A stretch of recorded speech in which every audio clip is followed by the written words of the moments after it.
Hey guys! Alrighty. Okay, so It's been a month. it has. It has been a little bit. But we are in our second to last episode of Tenra Bansho. The Last time, semi-final. last time, our party was divided in three and faced against a new, very powerful threat that called themselves the Cult of the New Gravity. Um, their leader proclaiming sheer loyalty to Jorioku in the hopes to revive him so that the land could, well, be maintained in a state of order by a greater evil. His two underlings, while supporting him and his ideals, had their own quests and goals in mind. The Kekai Frame duo wanting to hunt down every single Konghoki in the land, as his function has been for the last almost 1,000 years, and the more mysterious Io, a a Kshasa Kugutsu, who seemed to have been on the hunt for Yasha herself. Uh, Fighting ensued. Exposed nerves were pulled, and the parties, in their own three groups, were able to fight off the cult.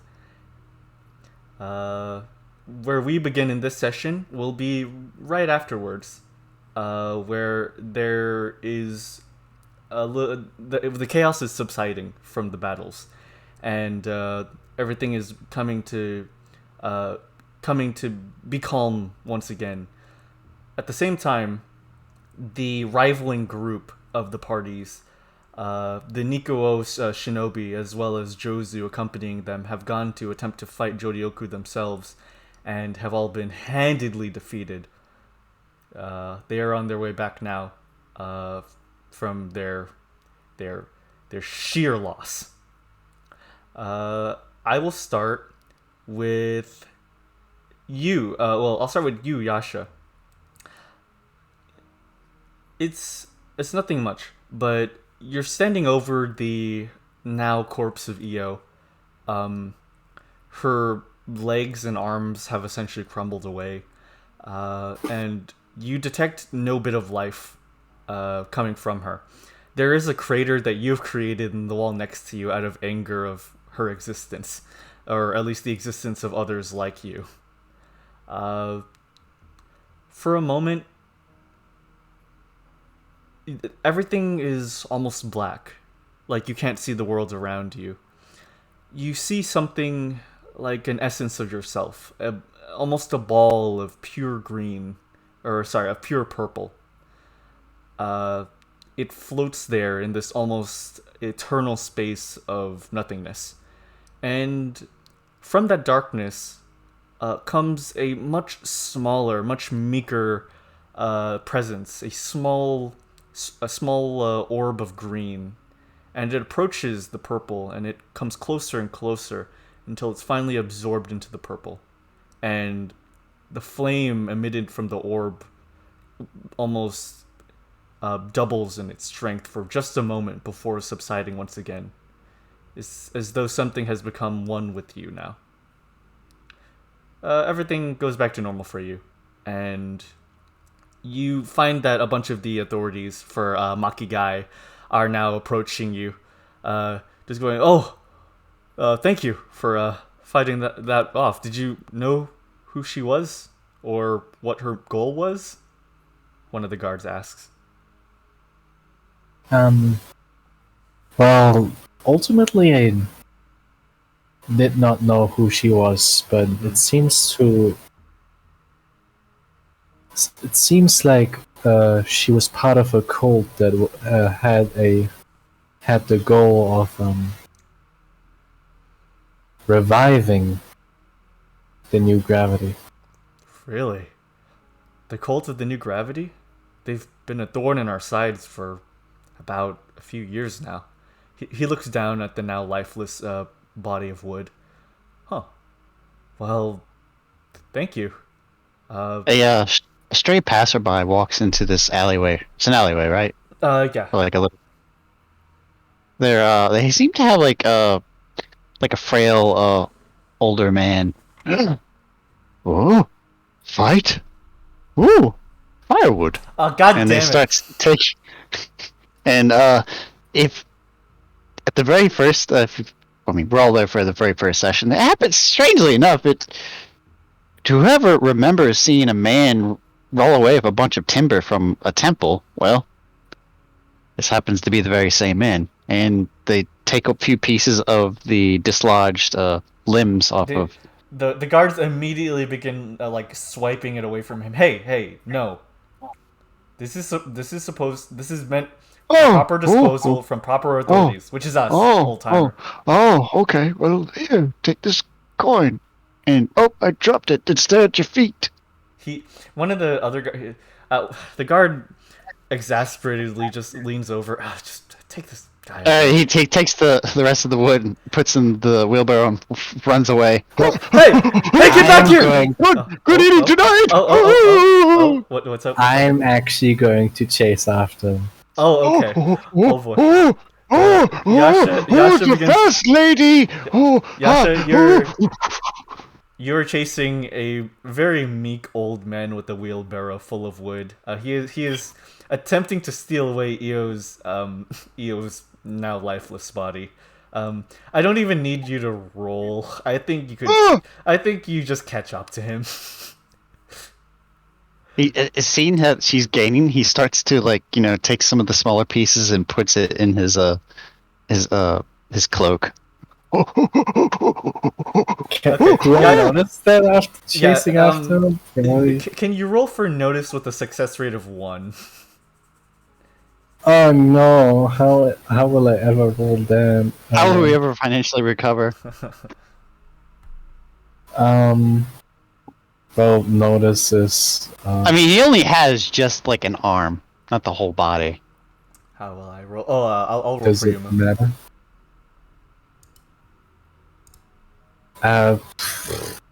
Where's notice? I'm blank. Well, let's see if not rigged. It's senses 5, 3, so it's 5d6. Oh my god. Noticing that she's getting closer, he's like, I gotta change. "Let's go down this way." And he goes down a second alleyway. Advanced roll.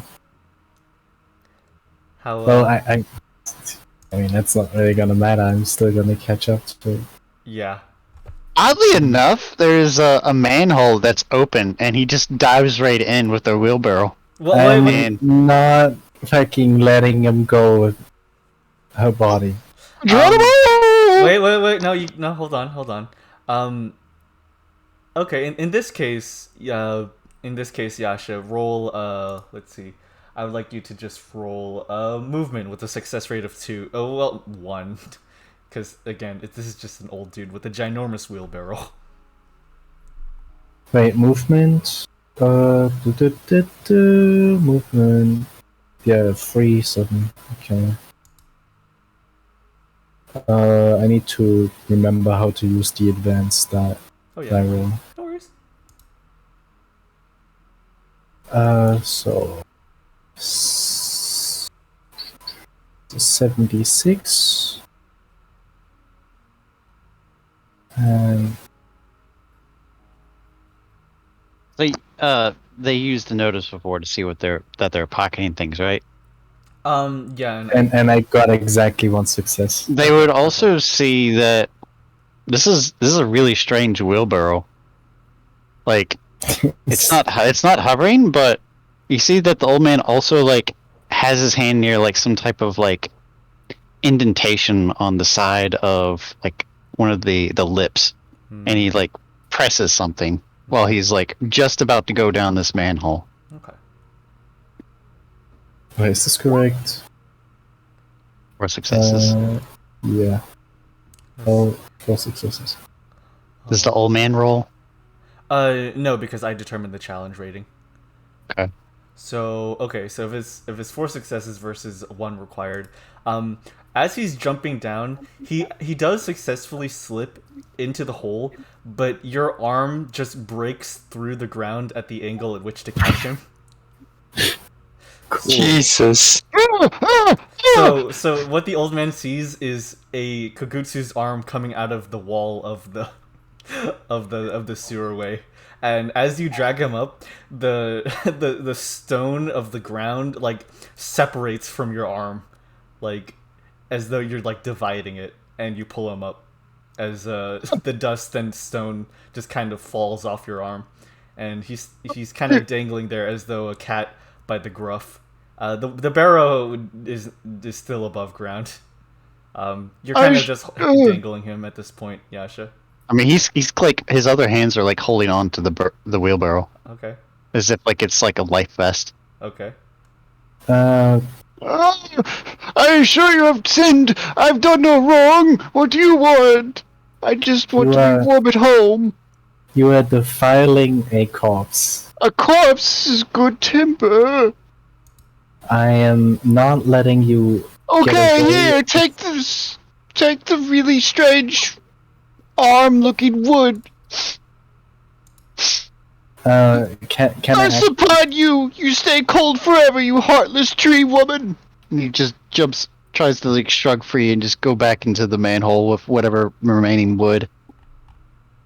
I mean, as long as I have like all of the parts of her, I don't really care. Has he left behind all the parts of Io's corpse? I don't know.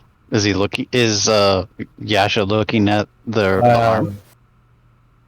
I mean, but before letting him go, I was gonna check the barrel. Mm-hmm. So yes, Yasha will inspect the whole barrel. There's nothing in the barrel. Okay. So he just. Okay, so. I mean, he You see him light something, but you're not sure what it is. Well, He's hey, like, no, it's a really strange thing. No, he's not going anywhere. It's just like a really strange cigar. Well, okay. Is this something that Yasha's meant to roll for, like a notice or something, or is it just some? It looks reminiscent like a Kugutsu's finger. Okay, well, if you're gonna, but just put it's a little bright because it's recently lit. So you may or may not know. So you should probably roll. Okay, please roll a notice. This. Oh my god! Please roll a notice with a success rate of 1 again, Yasha. Cool. Right, that was 5, 6, 6, 3.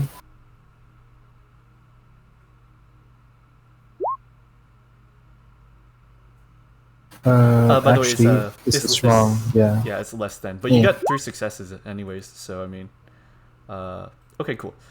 Well, yeah. So you notice instantly that this man is attempting to light Io's finger as a cigar. The composite wood made in like Kugutsu are made out of is partially fire resistant, so this is kind of in vain. But he's still attempting it anyways, which I assume isn't making you happy.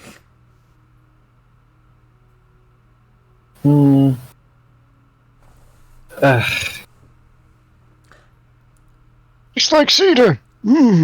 With the 3, by the way, I would also allow you to Yasha does notice that there is a lot of like bits of wood and chunks that are just bulging from this monk's robes that he has attempted to pocket.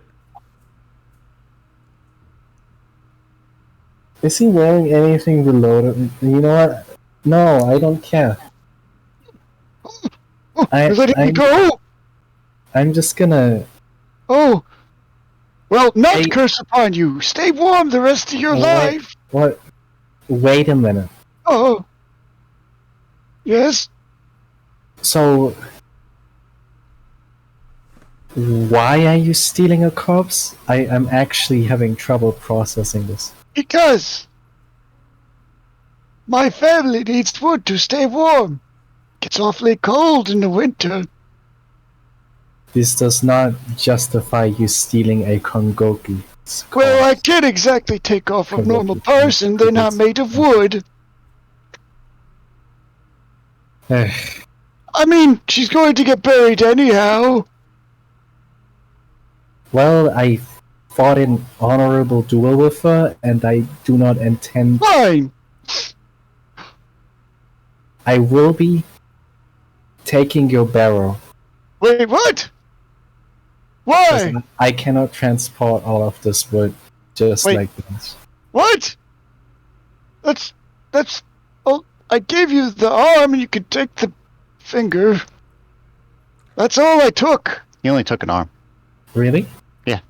That's all he could take from the guards before he tried to scram. And Right, neutral. I believe so. I misinterpreted that as well. I thought he just took the whole body. No. Oh, he can't lift a whole body. Oh. So, Alright. You can just go. Oh! Sorry! Whoa, who's that? Never heard of that. Are they a monk? Yeah, Reverend? yeah, he is a monk. Oh. Alright, you have Blessed be you the rest of the day. Salutations! you and have then- fun finding actual firewood that Yes. isn't a Kongoki's corpse. Oh, I'll try to do that. You stay dry and not wet. And he finishes pressing the button, and he's leaning off the edge of the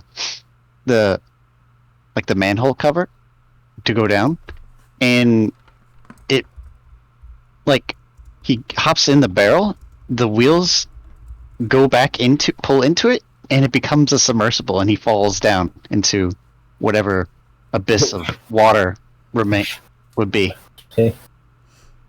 Spoosh! Sure. And that's the last. You'll see. Yasha, as you're holding Io's arm in your hand, you can't tell if you're imagining it, but you see almost a little green fireball on your shoulder, and while no sound truly comes of it, you feel like it's snickering at you, and then it goes away. Jesus Christ, what was this? And I'm just gonna walk back. The guards have caught up to you with the rest of Io's body kind of securely in hand. That was an agile old man. Did you? Unfortunately, yes. Oh, well, He was very agile. But I got the parts back, so it doesn't matter. okay, good. Well, she is one of your own kind. If you'd like us to dispose of her in a respectable way, we can handle it for you, but if you'd like to keep her remains for whatever reason that you desire. Please dispose of her in the most respectable way possible.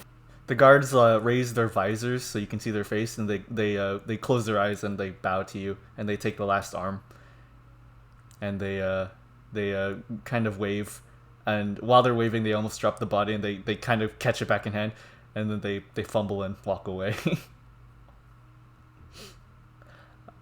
So Alright. I just dust myself off and go, well, that just happened. But I'm sure not the only one that just experienced something like this, right? as Yasha says that, Yoshida, you're standing in what is essentially a puddle inside of a crater of where Jury was. Last thing you remember, you were fighting him, and at the very midst of the battle, when he was at his lowest, he attempted to summon Joryoku's power, and as a complete result, was crushed into a pulp into the ground. Are you there, Yoshida? Oh yeah. And Hisoka, you were there as well. You were kind of just standing around this huge bloody crater in the ground. You both are just standing there, having Bless you. you guys have almost died from this man, and you kind of just revel in that sense of victory, especially you, Yoshida. That sense of battle is what you crave, I would assume, and you had a handed victory against him, with 2 of your weapons having been stolen away. And Speaking of which, I need to look for him. yeah, and almost joy washes over you. both of you blink, and just suddenly that puddle of red is just replaced by Juri's body. He lies there, maybe dead, maybe almost dead, but no longer a puddle in the ground. Eh? He just...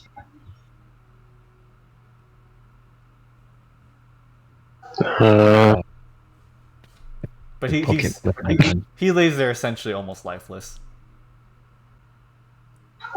I take my sword and poke him. I poke him with my gun too. He doesn't react. Wow, what a surprise. He is almost dead. Almost? But not. Not yet. We poke him hard. No. He's fucking melted butter. Oh my god. Yeah, so I mean, what do you... Are you asking us like what we do? Like, Yeah. with it? What do you guys... I mean, do you guys want to mention anything, or...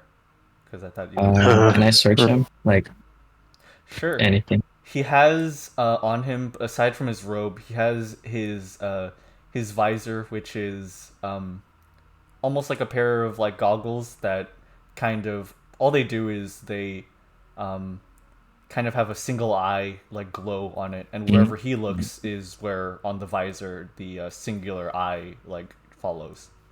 That's actually sick. Yeah. Otherwise, he has a naginata that looks like it had been fragmented in the past and is now reconnected by melted gold. But I don't think either of you are naginata users, as you guys are big shooty boys. So, big shooty boy and lady. So, Well, I guess while he does that, I'm gonna go... Well, should I technically, like, sense them? oh, like, what? Oh, sense your guns. Yeah. They're around where you guys had originally met, towards the exit, for the bathysphere exit.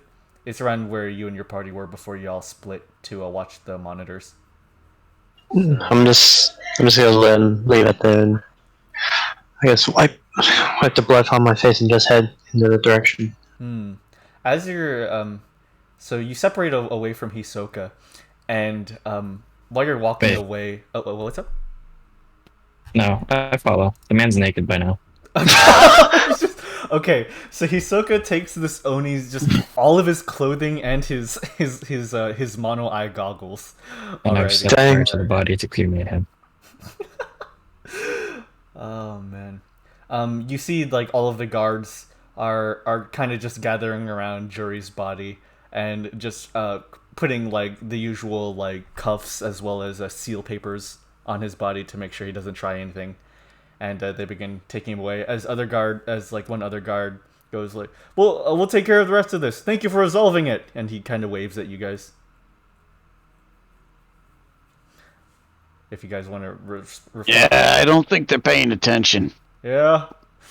One never pays attention to me. Bag them. Yeah. So they pull up a big like cloth tarp, lay it out, and put the body in it, and, like have it all splayed and stretched out, and then this other guy comes up like a 10-foot long stick. It's like it's like a brass color. It's kind of like gold at one end and like a really just extremely like glossy brass at the other end, and a bit of like netting that stretches and for little connection points, and they'll connect basically they connect the four edges of the tarp and the body, and basically they look like a bunch of like guards, but one in the middle as they begin to like kind of finish the wrapping. One of them looks like kind of like a big hobo who, like you see hobos who go on trains and they have like the sticks with like they're either like their clothes or food in it. It kind of looks like that. He's being just carried so disgracefully in that bag as they go to do whatever next. Mm-hmm. As you're walking alongside Hisoka, in silence, Yoshida, the world around you kind of goes black once again. In a very familiar way. In a very, very familiar way. as to before, and you hear a voice peer out from just the darkness, and it goes, "Wow, you handled yourself pretty well." And out of the darkness is the same Tengu mask that approached you previously, Tenge.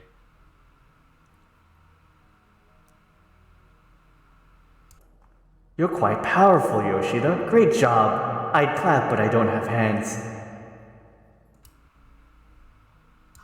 What do you want? "Well, I was just watching you, and I was wondering if, well, you had considered my offer."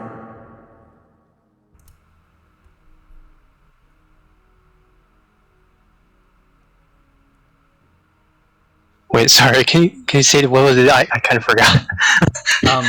Previously, when Tenge approached you back in your dormitory, he offered that he could create a new war for you, a bloodless one, in which you would be the hero of.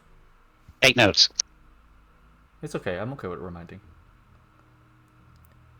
All you would have to do in order to start this war would be to go to the edge of the continent of Nishibotsu and place a single seal paper on the ground. A single piece of paper that you are not able to make out the words of because it is in a language that is alien to you.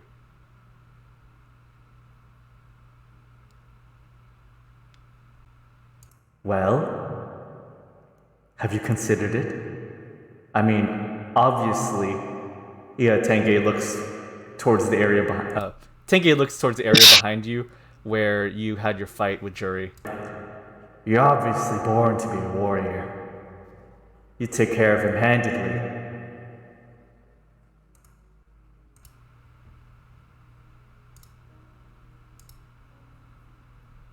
I'm like doing my own thing, right? Like this is all him. Like, You essentially just see Yoshida walking. There's really there's really nothing there for you. Only you see this Yoshida. I'm just gonna be eating on this island. What are you eating? Grass. Oh my god, you just... Oh, Cool. the brass... Why?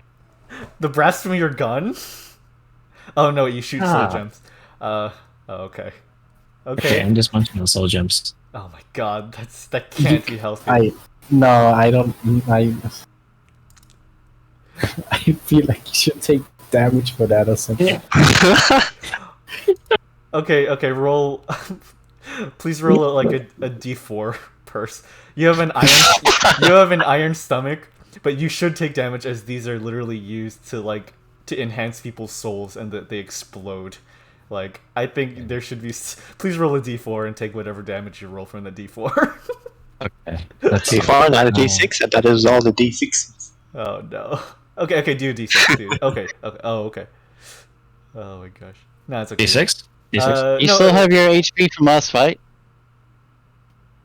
I think I thought we healed back. Yeah, but how close were you to being kaput? First. I think I erased everything because we said we would reset.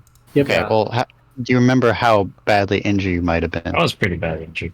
Okay. Alright, fine. How about this? I'm just looking at like a lollipop. Okay, perfect. Okay, then you don't have to do that. It tastes like power. Oh, yeah. Power. It tastes like sheer power.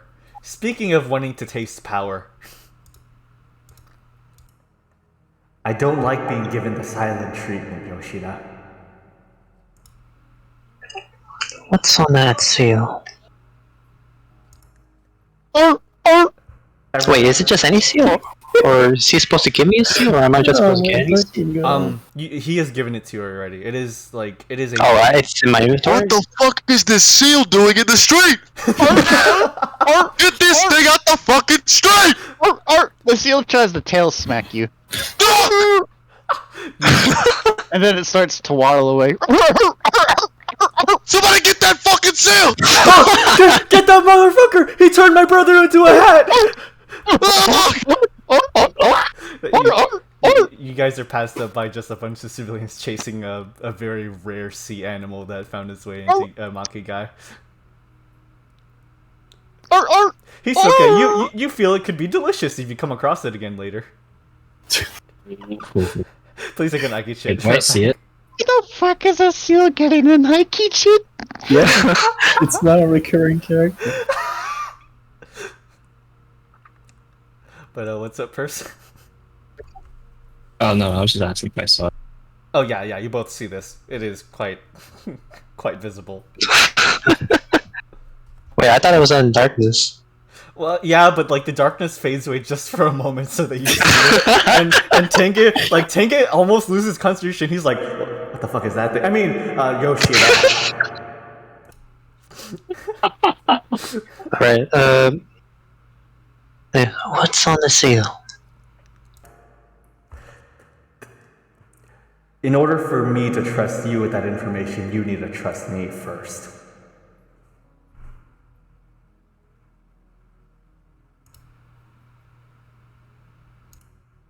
Well, you can start by giving me information.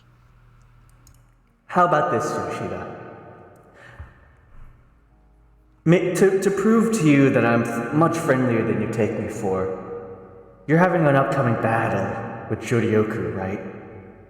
In that battle, I'll offer you power, no strings attached whatsoever. I'm not one to lie. Can I, like, see if he's lying or not? Like, is there some kind of role for it? Okay. Give me a what was it? Empathy, knowledge? No, not knowledge. Senses. What would this be a roll for? Maybe? Pardon? Senses. Senses. Notice. Okay. Yeah. I guess roll for notice with a success rate of 2. Notice? Okay.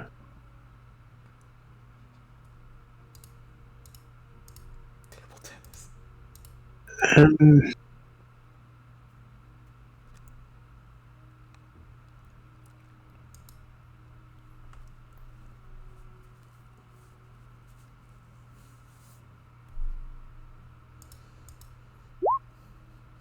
Oh, 2 successes. Awesome. He's telling the truth. He's completely telling the truth. He will grant you power during Juryoku's battle with no strings attached. In an offer of friendship.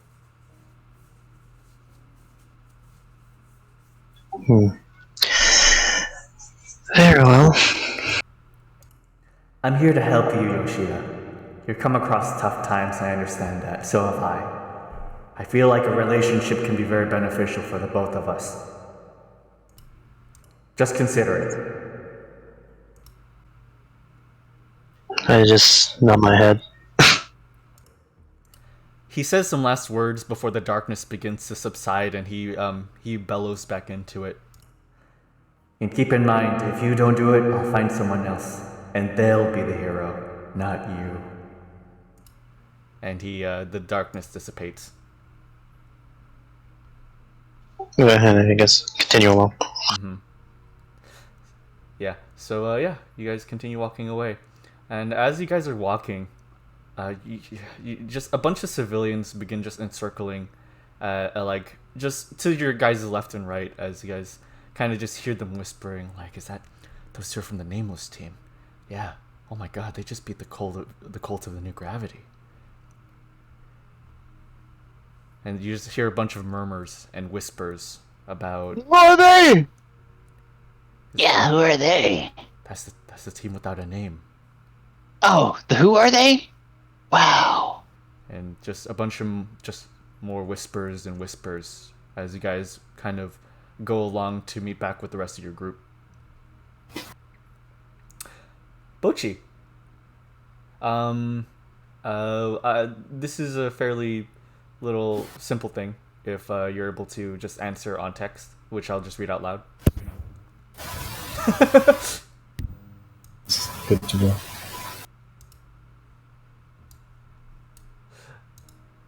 Yeah. Okay. So so well, Rosu, you're standing over a duo's emaciated corpse. You have essentially torn him apart. Tiguya, you're standing there as well as people and the authorities begin to encircle you guys. You guys fought him in probably the most crowded area of Makigai, so it is very fortunate that with all of the things being shot and thrown and blown up, that nobody outside of the battle was hurt. Part of your core, Bocchi, your part of the mirror within you begins almost vying and aching for the Kakai Frame's corpse. This is you are able to upgrade yourself for now. I will allow you to equip either his heat katana or his white heat palm.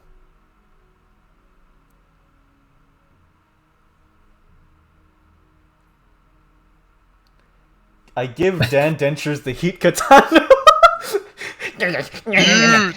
He like runs down your shoulder and he takes the heat katana in his teeth and climbs back up to you and disappears into your cloak with the heat katana, and you do not see it anymore. How? Tenra, baby! Dan Dentures is now the hilt. Yeah, just another like civilian's like, what the fuck was that thing? Oh no, was that Tiguya saying that? No, it was just a guard. Well, I mean, one of the guards like, well, I mean, we were going to allow you to take one of these while we take the rest, and you know, for monetary purposes, but I guess that mouse stole it, so we'll just allow you to have the other one.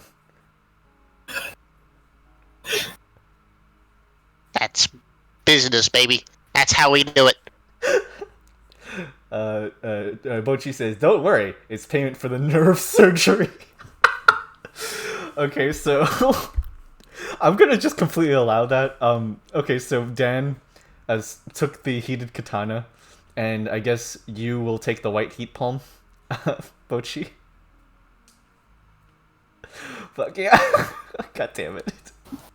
Okay, so you now have a white heat palm attachment to your right or left hand, whichever you choose, and then your Dan Dentures has just an entire heat katana attached to him now, I guess.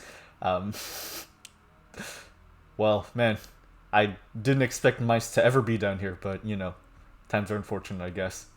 Well, good job fighting off that threat. It was quite terrifying.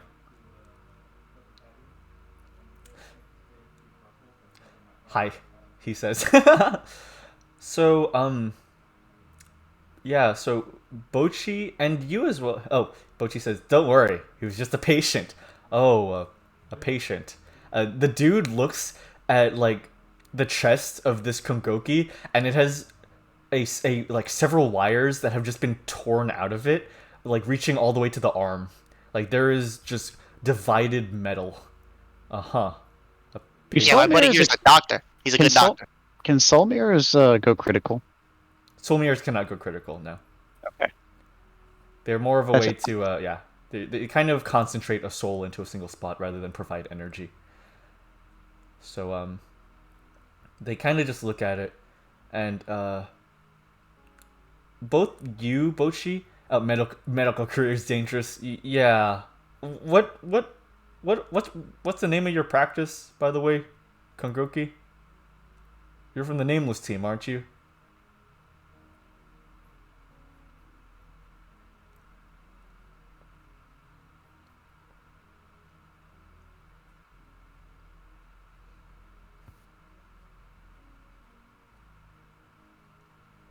Yeah. I think I heard of them. People keep saying they're the who are they? Who are they? That's stupid. Well, that's who they are. They're the who are they? Hate those guys. Pulling parts. It's a family traditional treatment passed down to me. The guy looks at the still dead duo. I see. Well, I'll have to stay away from that practice. He kind of walks away as a bunch of like more green guards just begin taking away the corpse of the Konghoki. Welcome back, Purrs. So both you, Tiguya, and you, Bocchi, kind of noticed something about the body. During the fight, this was a Konghoki made to hunt other Konghoki, as well as almost single-handedly take down Yoroi armors. That fight was not nearly as challenging as you had expected from a Konghoki of that build. It went down relatively quickly. But you both, well, actually, yeah. It says Shiroi's. Yoroi's, yes. It is meant to take down Yoroi's. As Bocchi saw in his flashback back then, they tore a Yoroi apart, like 5 of them. No, 5. Okay. Yeah. I would like Hunters. I'd like you two to both roll notice as well. I'll roll for you, Bocchi. We roll a notice. Yeah, roll a notice with a success of 2. Yeah, 2. Alright, I got you.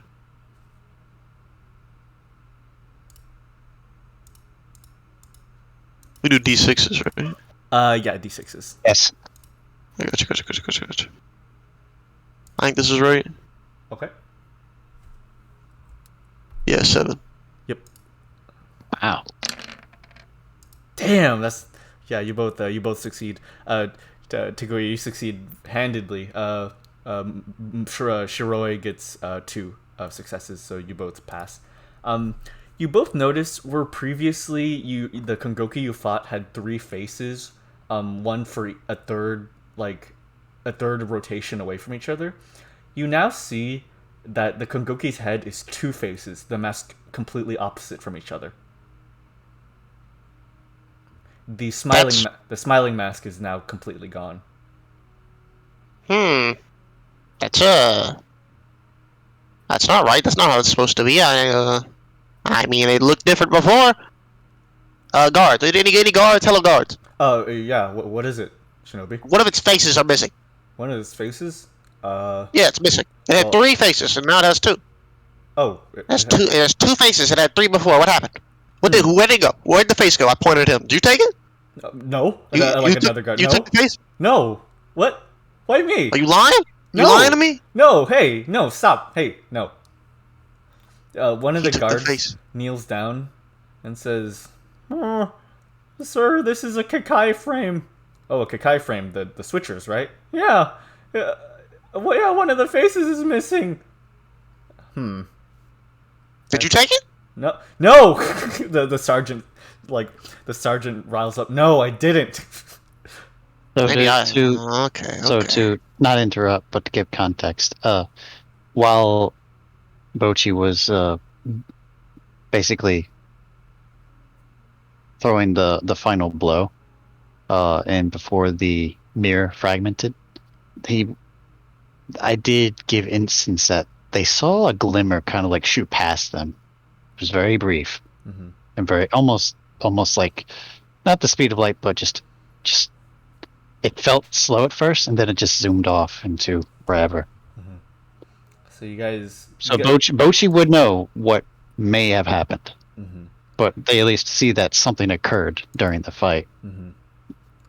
So you both have some inkling of a light. No, only him. Only him. Oh, Bocchi has some inkling of a light passing by him before the final blow. Out of character. Oh, a ghost! Oh shit! Oh shit! I'm gonna beat your ass! Okay. But yeah, so there's only 2 faces now. These are the. So you stole that out of the face, right? No, the guy slaps you on the back of the head. No. That's an act of aggression. All 3 of my arrows come out. I swear to God, you hit me again, I'm gonna knock you out. Okay. Calm down. You know what? Fuck me. Listen. That guy right there is my friend. I point to Bocchi. It's my friend. Okay. You see that? I'm sorry, but I didn't. None of my men stole that face. These Kakai frames are known to be glass cannons almost. They're incredibly powerful, but they go down quickly. But oddly enough, they're known for their the resilience. Yes.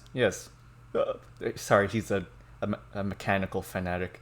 Yeah, so there's a saying that a Kekai frame doesn't die until it desires to die, but they go down relatively quickly. So there must be some sort of functionality in which allows them to survive even after they go down, maybe. I guess that's... Hey, were your balls crushed as a child? Out Yes. of curiosity. You talk about me?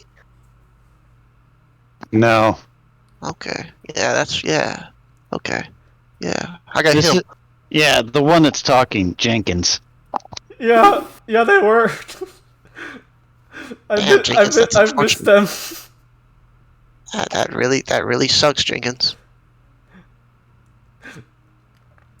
God, I want to go to a new unit. Smash the cock. But yeah. So Bocchi has now been equipped with his upgrades, and that's the main thing I wanted to get across with that.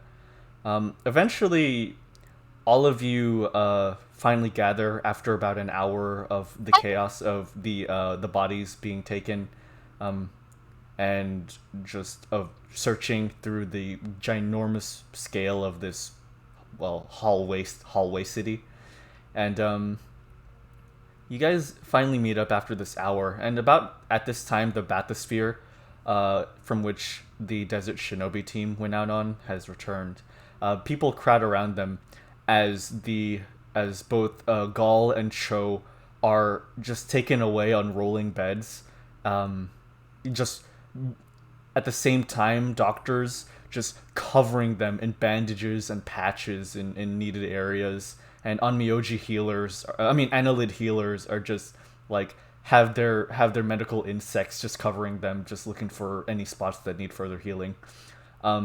Jozu is kind of just falling behind for a kind of semi-distance from like the group of the crowd, and passes by you, Tiguya and Hisoka, and he looks down at you both, and you see his eyes through his glasses, and for the first time ever, rather than aggression, they are just somber.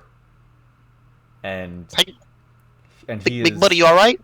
And he just doesn't say anything, and he looks back ahead, and you guys realize that he's, for the first time in his life, is not vibrating in anger. Wait, how tall is he? Like 7 feet tall. Okay. He can hardly fit like into the hallway of Makigai. I attempt to like pat his back, but I'm like he's too tall, so I like pat his butt. You just slap his ass. Yeah, I slapped his ass too. You both slap his ass, and he turns around and puts a single finger up. Okay, this is not. I thought we were having a moment there. And, Wait, did I get my guns back? yeah, you find your guns. Well, actually, we'll get right to that. He puts his finger up. We were having a moment. Do not ruin it. And he turns back to Gall and I slapped Tiguya's ass. As soon as he turns around, we slap his ass again. His somber look goes away, and he begins violently vibrating again as he follows the group down the hallway, out of sight. As this occurs, Yoshida, you do find both of your rifles. On the ground where you guys had gathered originally. It is, and you, Yasha, know that it's the exact area where you and Io began your duel. You realize that in the chaos of the duel, there is a letter on the ground in a few meters away from the guns, Yoshida.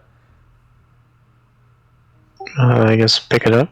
You pick it up, and eyeing through it, it's a single parchment that says, Io, the Yoma system is still a mystery, and many people are ready to fund us high amounts of mon in order to figure it out. Take some of Yoshida Maoko's guns. We could sell it to a very high bidder. Jury. And the letter ends there. You realize a single word that is unfamiliar to you, the Yoma system.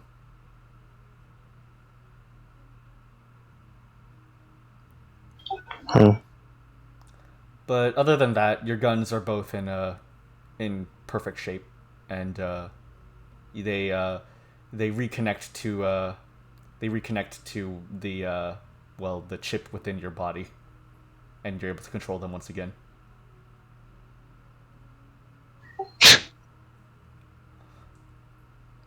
So okay. yeah, so you guys have successfully defeated the cult of Joryoku, and well, the team ahead of you guys has come back from an absolute defeat.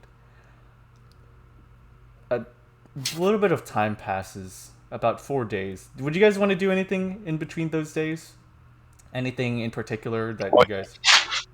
4 days pass? 4 days. I mean, it's like another month till the thing. So yeah, well, Oh. It's about 2 weeks at this point. yeah. Okay, cool. Yeah. No, we're out, me and Hisoka are out robbing people. Only of food. Exclusively of food. Nothing else. Exactly. We are building a stockpile. There are signs put around for like, have you seen this shinobi?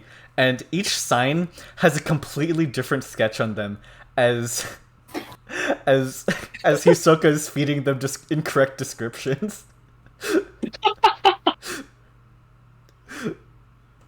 I do my business selling medicinal candy. So Bocchi has set up Rasu has set up a stall in the middle of the hallway, the outer hallway of Makigai, selling medicine candies, the same cough drops. And in these 4 days, you've been making kind of bank. Aside from just your general charisma, it's the addition that you are one of the members of the slowly growing in popularity nameless team, the team without a name, that defeated the cult of the New Gravity. You've been It's the. Hey, look! It's the. Who are they? Yeah, it's the team without a name. Yeah, but who are they? They're so cool. Yeah, so you get a small crowd every day. I'd say at this point you've gained about 500 mon for medicine selling.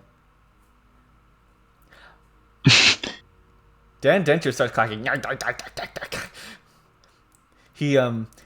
Dan Denture's like walks like in front of the stall, and they're like, "Oh, he's so cute! Look at him! Can he do any tricks?" And Dan Denture's like looks up at them and just vomits out the heat katana and then eats it whole. Does that make sense? How did he do that? What the fuck was that? Do it again! Dan is my nurse, Bocchi says. Oh. What? That what? He knows what he is doing, says Bocchi. Where did that katana go?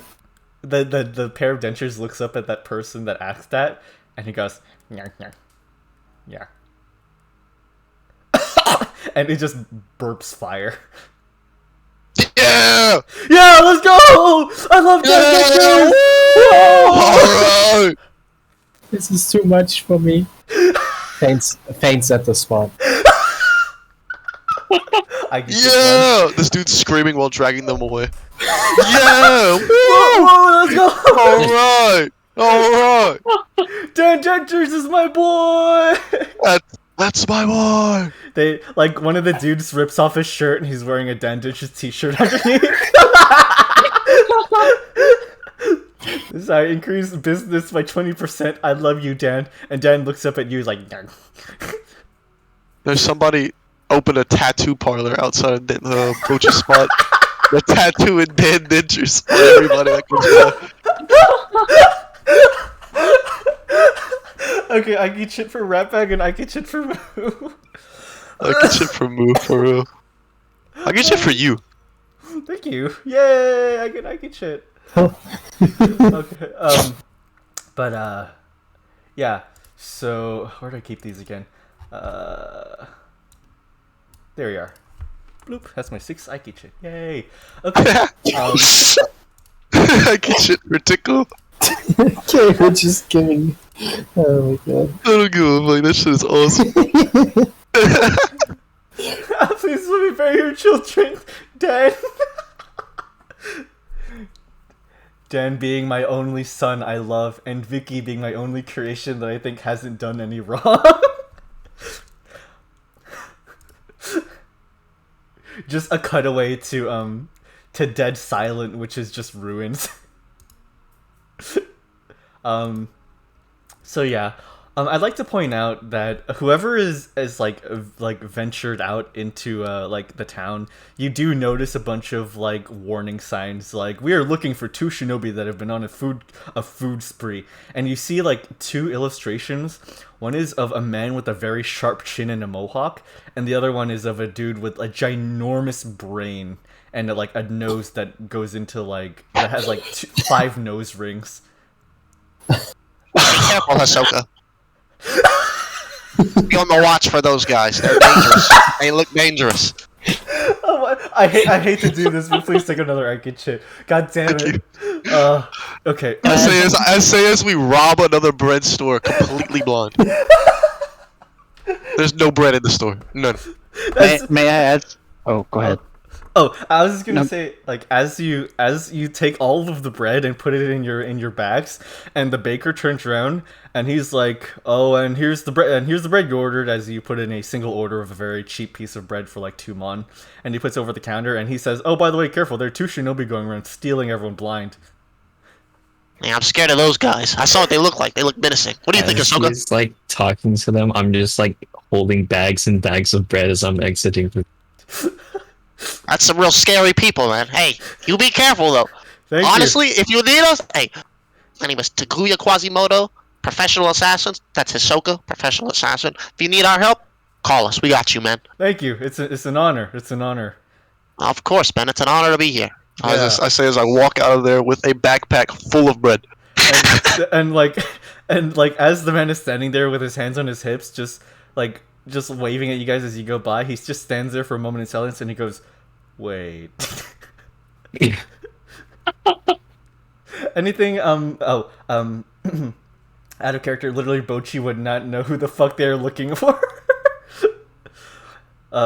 Yoshida and Yasha, are you guys doing anything in particular?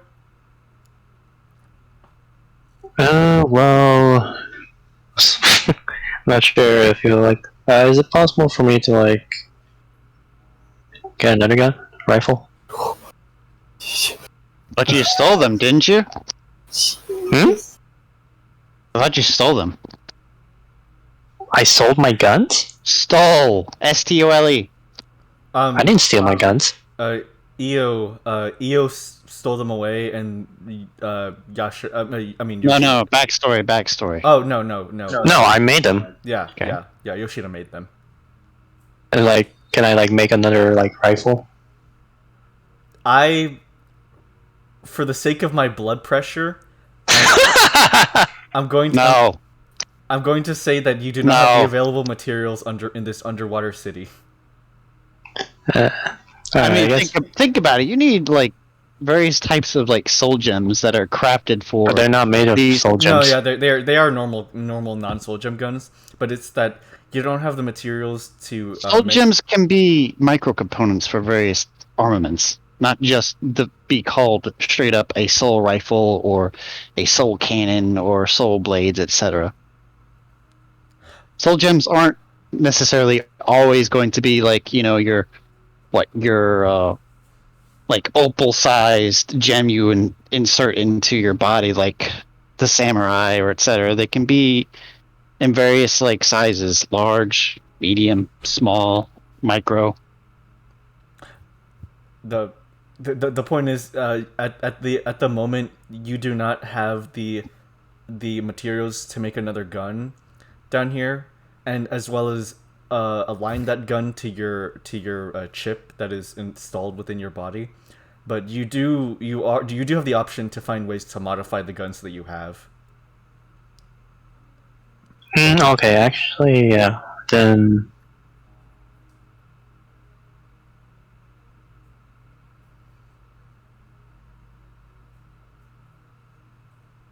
Can I like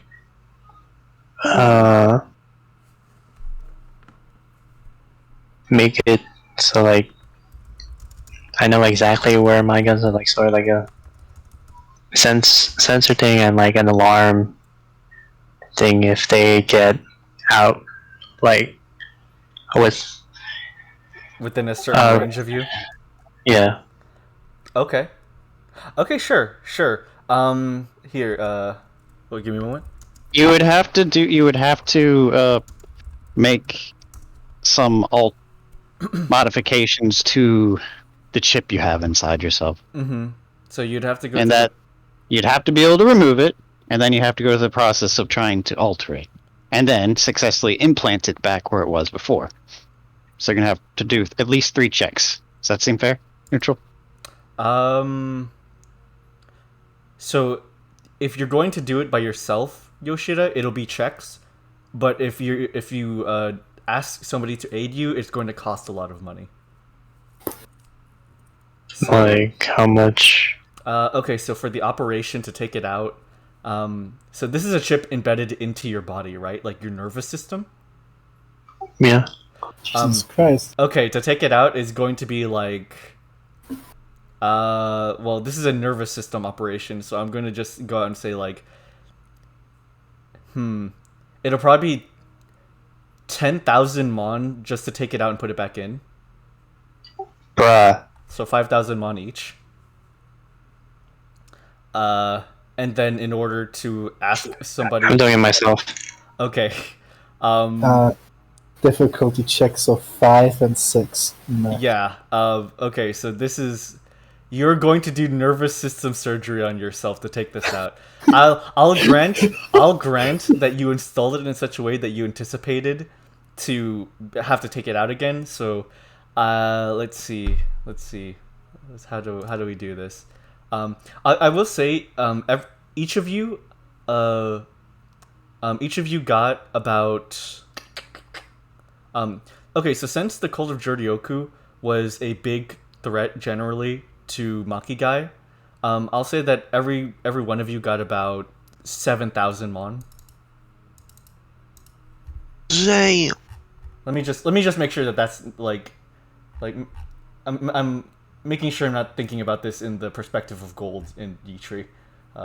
Wait, each of us got 7,000? Mm-hmm. Let's see.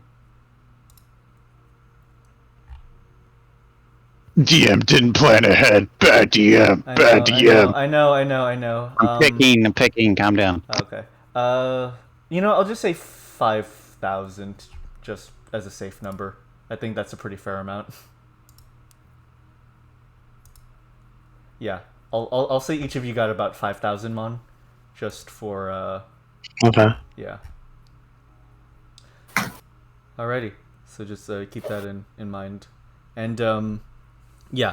So I mean, you can take the operation from another person, Yoshida, but you would be in debt to people in Makigai, so you'd owe them money.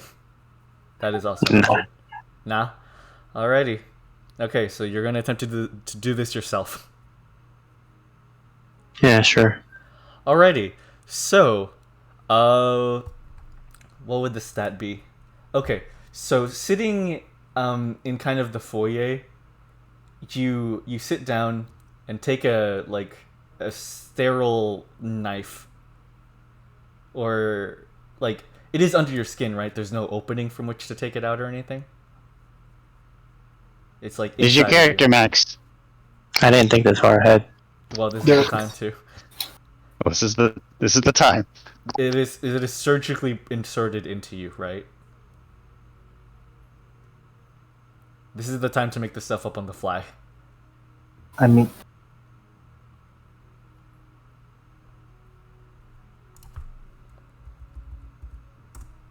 Wait. Well, we're waiting. So is it surgically input into you? Is there some sort of port inside of your the back of your head that it goes into?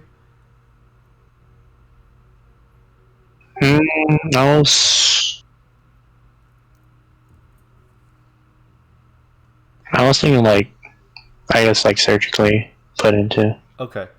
So you'll have to take a knife and cut correctly out the base of the back of your head. No anesthetic? Damn, what a Chad. Jesus Christ. I mean, it's up to you, but I mean, this is all stuff you've done before in the reverse. Yo. Like in the reverse, you cut the back of your head open and you put the chip in before, but I believe this is the first time you've taken it out, is it, Yoshida? You've never done this before, right?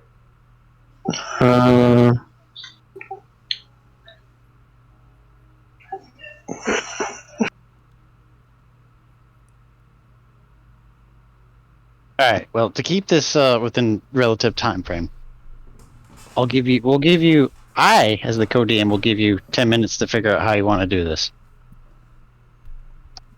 because we have other things Neutral would like to get through.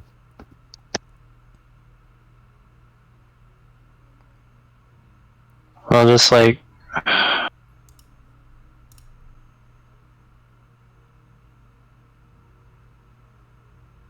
Can I just like, do I have to like do it on the chip, or can I just not do it on the guns?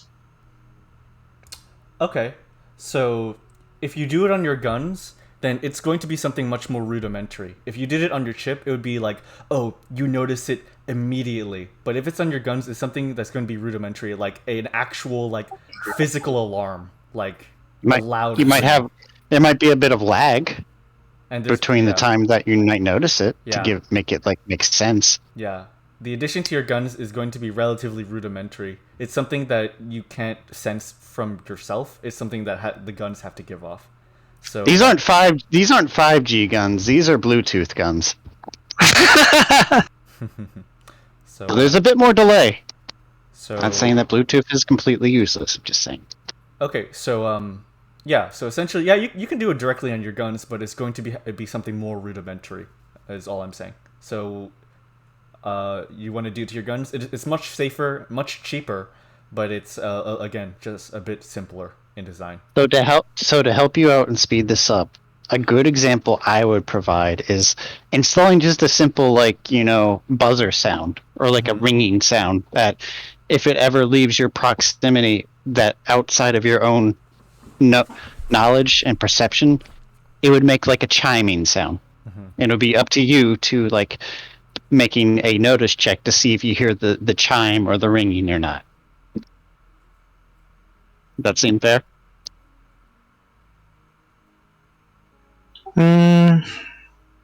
Did you have anything particular in mind?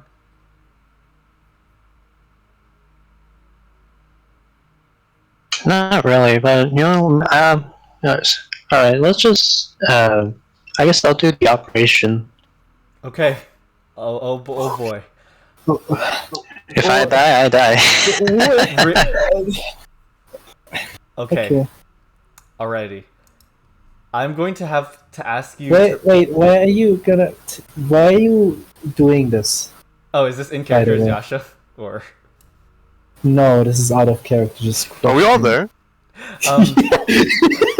Yasha.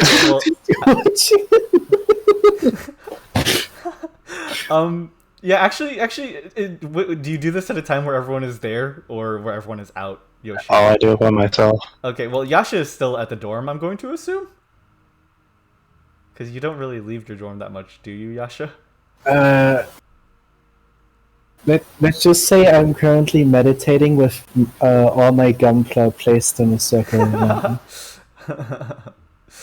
Okay, I'll get to that in a second after this. But yeah, Yoshida. So and I do not fully notice what the fuck's going on. Okay, so yeah, you're just sitting in the foyer.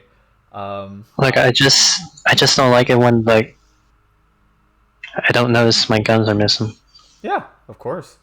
I mean, it's only happened once. I can understand that. Mm-hmm. So. I mean.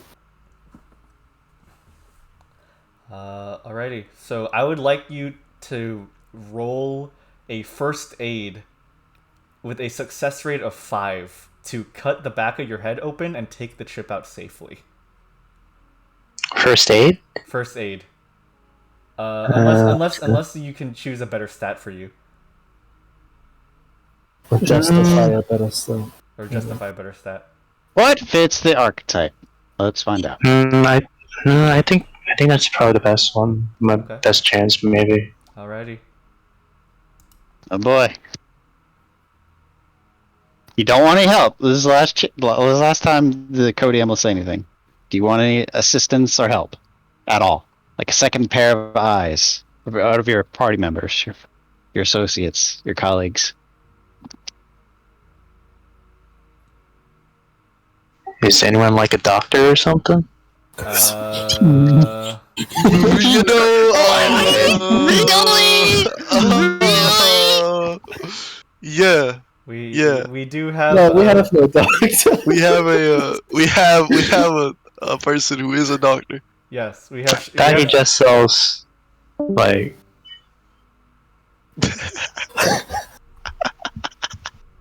he does sell candy, but he is a medical doctor. Moo just posted the freaking. Welcome back, Moo. I thought he just like some kind of pharmaceutical like. Well, have you tried to? Medicine. Did you try to get to know him?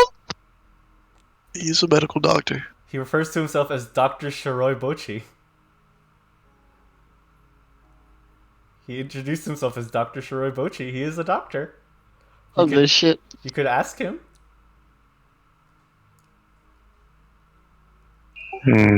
Okay. Okay. Well, you know him as Rasu, Retkanda. You know him as Rasu, Babu Rasu. Yeah, so how am I supposed to know he's a doctor? Because he introduced himself. All I know, he just sells like candy or something. No, he introduced himself as Dr. Rasu, is essentially what. Oh, Dr. Rasu? Yes, he introduced himself as a doctor. So, Bocchi, well, Rasu in this case, I would assume you approach him. Yeah. Okay. Yoshida approaches you with. Yoshida approaches you and, out of almost the blue, says that she wants you to cut a chip out of the back of your head and then reinsert it after she is completed with something. Rasu reluctantly says, okay. Why? Well, I wish to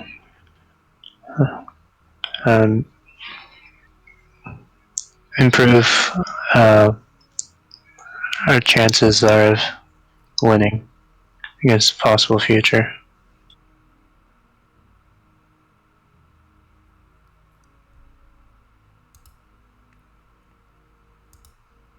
Also, take an Ike chip for your boldness, Max. Freaking self-surgery, Jesus. Without anesthetic. Without anesthetic. Like, bruh, you don't even want cactus rum? What's that? It's cactus alcohol. rum. It's cactus rum. Alcohol is a really, not.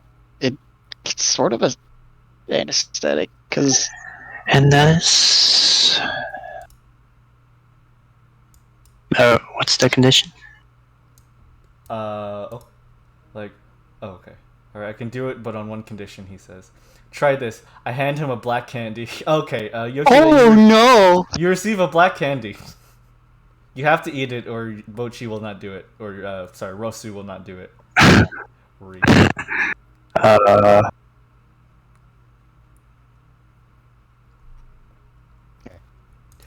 Don't worry, it's experimental. Moo? I'm gonna DM you something. This is up to you. Do you take the candy? This is your only way to get this operation essentially for free. From a certified doctor with a high possibility of succeeding. Just so you know, I need to work on the chip, so I will have to be awake afterwards before you put it back in.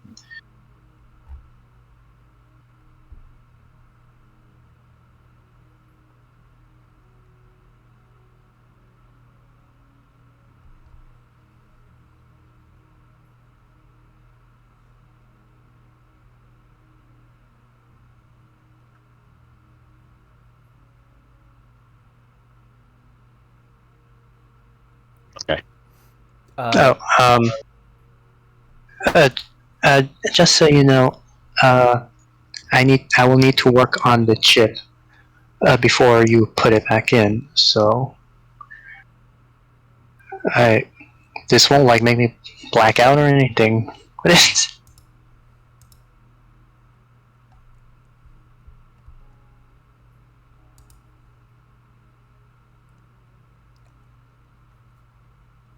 Oh, Neutral, could you do his voice since he's not here? Oh, yeah, I was. Okay. I mean, cheap of anesthetic probably. So we shall see. Says Bocchi. So I mean, yeah. I guess. I take the candy. Okay, you swallow down this cough drop. Bocchi, what does it do?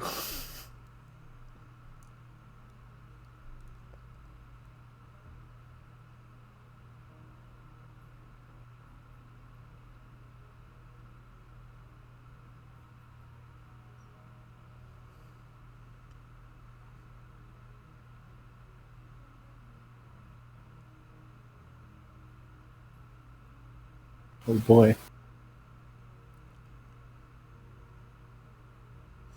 Makes her immediately fall on the floor and she is now unconscious. Cool. Good.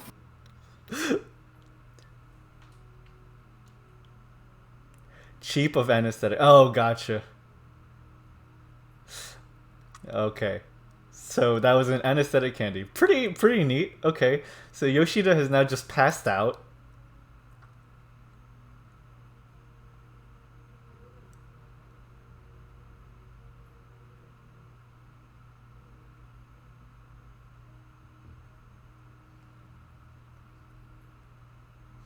Okay, let's see where is this thing of the chip. So you take Oh wait. I believe so. I would assume you take Yoshida to a safe place to operate on. One question at a time, Neutral. Okay. Yeah, next to Dan. Oh my god. Okay, so you're just at your stand or like where like at your vending area, just with a passed out, Yoshida. I would say you Yoshida, you Bocchi, in order to successfully perform this surgery, it would be a success rate of 4 because you're an experienced doctor, so it's a slightly less difficult, but still fairly difficult thing. Dan can help with the heat katana. Okay, it is. Okay. No. No? No. I don't feel like that. No, okay. Just first aid. Okay, so Bocchi is 7d6 and then less than 3. 10 is a nurse. 10 is the nurse. Out of character. 7d6 less than 3. Okay, success rate of 4. 3 successes. Ooh. Okay. Is that the first? No, it wasn't the first. Wait. Oh. Okay, Neutral. Okay. Wait, did he have... Wait, he had 4 in... Wait, no, he had 3 in first aid? Yes. You have a... Okay. Yeah, he's a 3 in first aid. So 7d6 less than 3. Okay, so that is a fail, but like a minor fail, not like a major one. So I'm figuring... So basically, the skin flap, but I guess at the base of the neck, or like at pretty much the lower base of the skull, you've got the skin removed, and you've cut into the back of the skull. However, one of your tools gets stuck, and so you have to be really delicate as to not to rupture anything within the skull, like any main blood vessels. There was no major damage yet, but you can try again. Okay, that'll leave a mark, but good thing you're wearing a hat. Okay, I can Shenmue. Okay, so you successfully...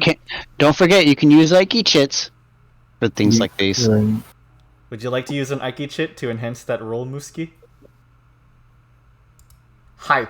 Okay, just okay. That's just I'll say that's +1 karma to your character sheet. It's still 4. Yeah. It was a minor failure. Yeah. So, okay, and then 96 karma. Okay, and then so it is another roll, like one more roll, or are we redoing the whole roll? Just one more roll. Okay. Oh my god. No. As in, we're going to Redo the whole thing? yes. Okay. Because they have to get the they use the scalpel to cut the skin, and they have to use a little bit of their chisel or whatever they're using to cut through the skull, or like their little bandsaw. So okay, gotcha.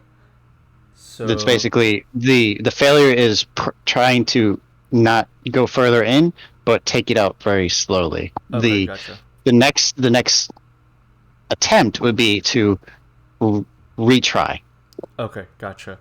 And with the Aiki chit, will it be an extra dice, or is... You roll one extra die. Okay, gotcha. Alrighty. Success rate of 4, 8d6, less than 3.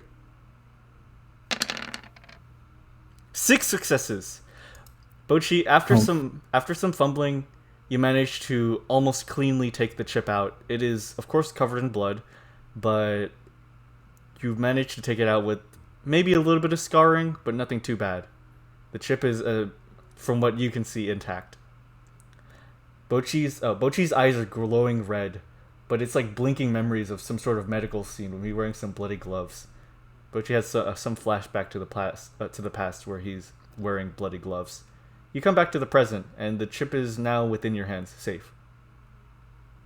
I would assume Yoshida would... Yoshida will wake up in about 10-15 minutes to like keep this. So we'll just... Is there anything you want to do while she's about to regain consciousness? Yes. Okay. So Dan says not a crispy looking snack. Okay, so real quick, just for the future's sake, Max, could you please roll for let's see. Notice marksman. What would this be?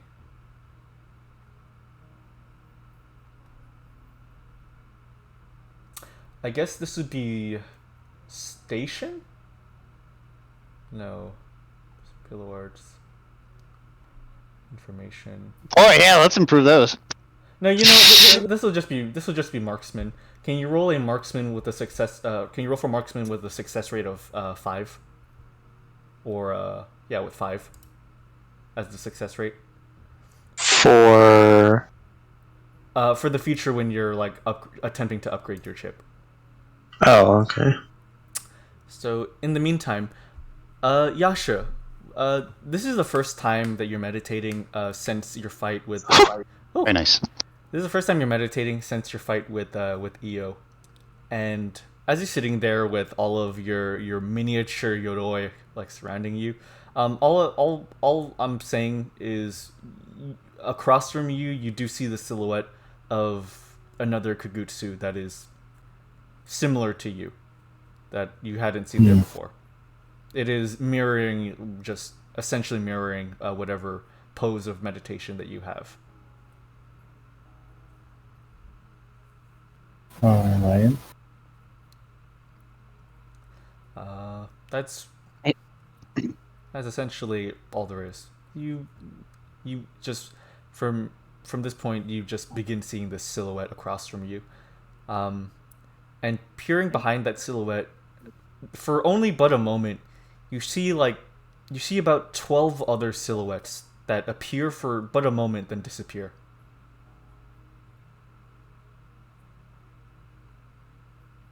Okay.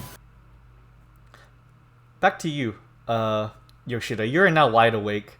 The back of your head is not feeling amazing. It's things.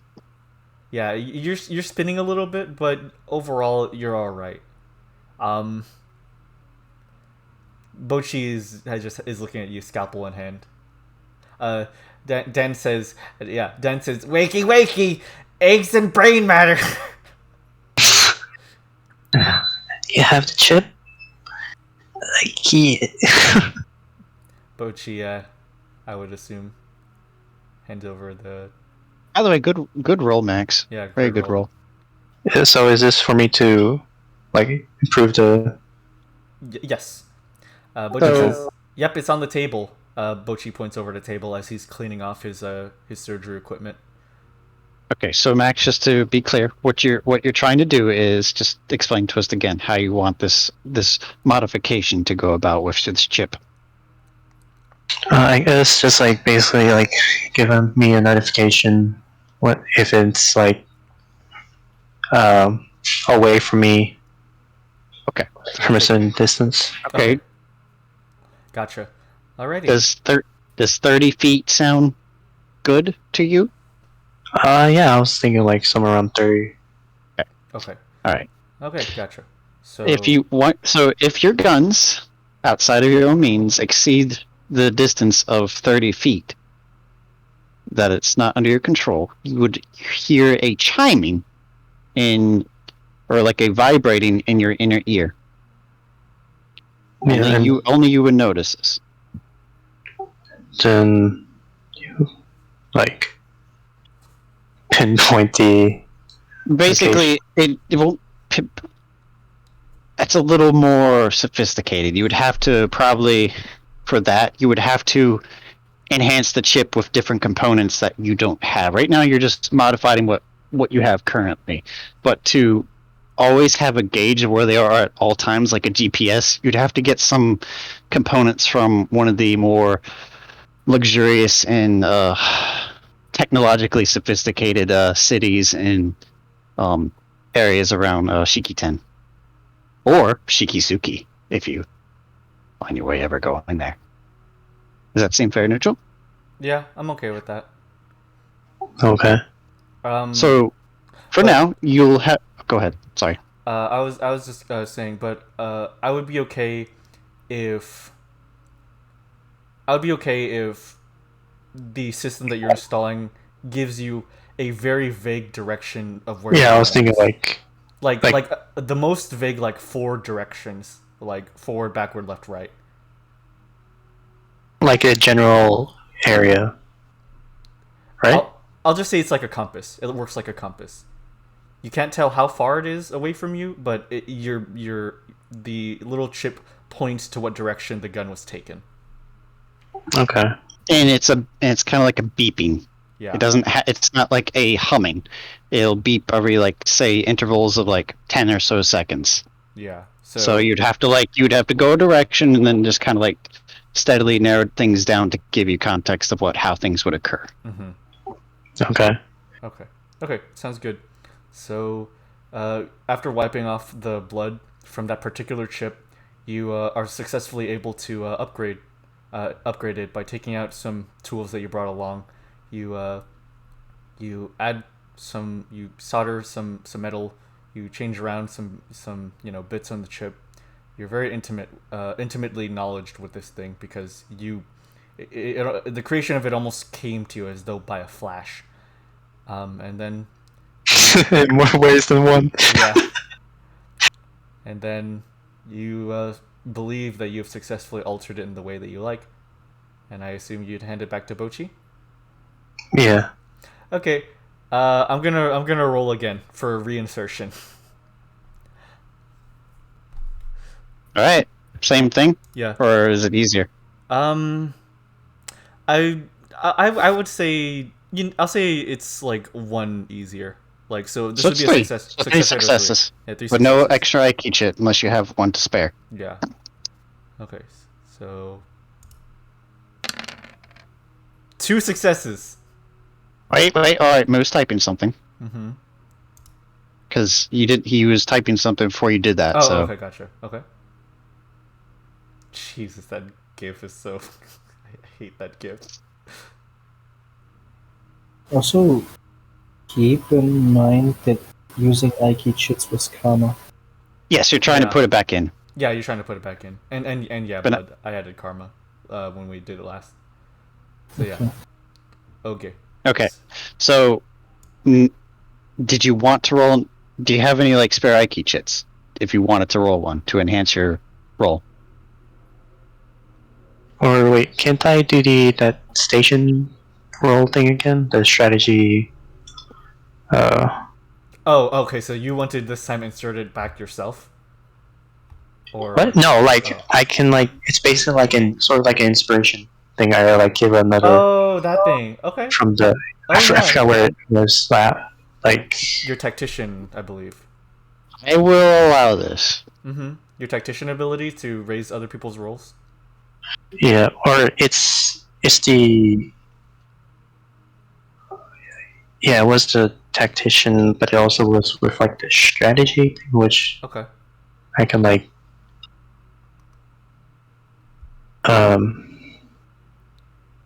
give the roll, but Okay. I forgot how exactly. Okay. It's been like a month. No, I know. Let me. But it was under the attributes thing. Gotcha.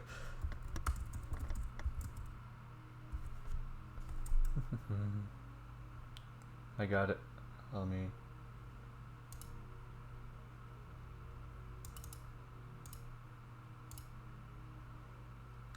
Okay. Skills for explanation. Strategy. Okay. Damn it, Moo. Strategy skill. See the skill section. For all those tuning in and currently like playing, we're sorry it's taking so long. We'll be better next time. Strategy.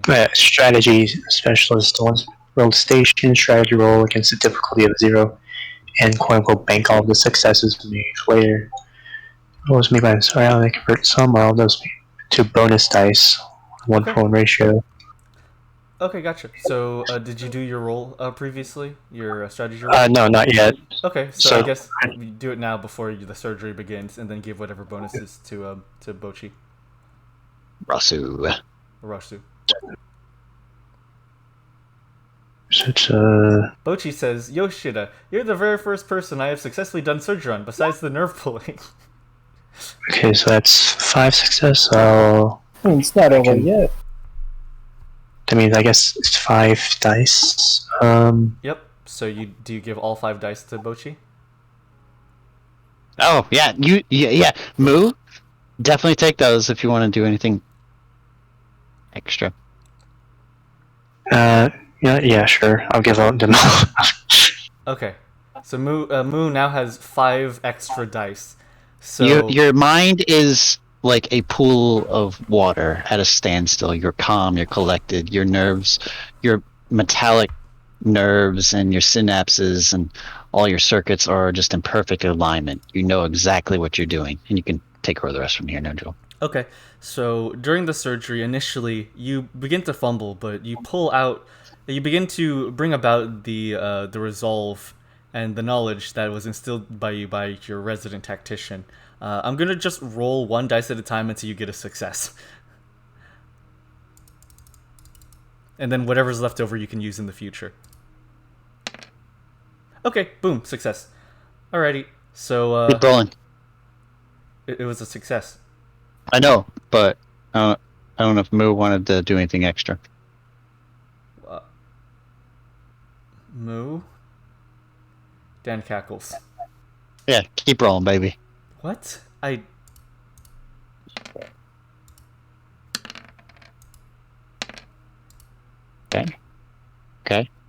Those are all 5 rolls. Cool. It was 2 successes. I won't count those other 4. You get you get the one. So you have 4 extra dice, Bocchi. So yeah, the chip has successfully been installed. Congratulations. You come to, and well, you have a. Yes. Moo's typing. Oh. Remember, we're going pretty fast here, so we have to if he wants to say anything, there's a bit of a delay. Yeah, so that's true. Continue. I'm sorry. I'm not trying to be mean or anything. Oh, yeah, I know.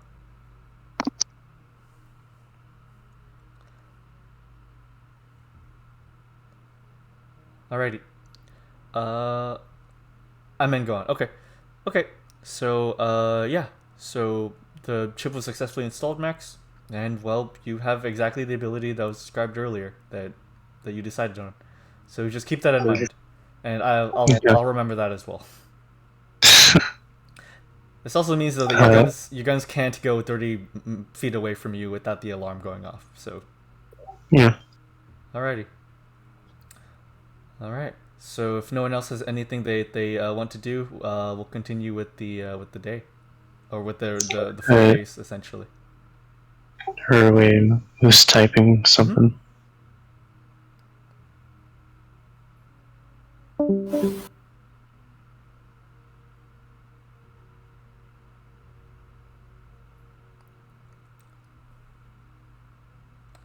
Bocchi says, "Okay, I'm off, and also make sure you check up later. I don't know what Dan did while I wasn't looking." What? Dan goes, "Yeah, yeah."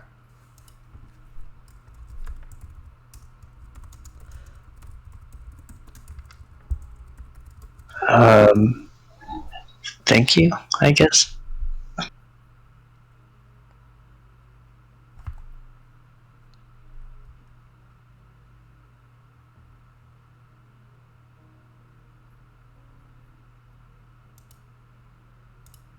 No problem. Take care," says Bocchi.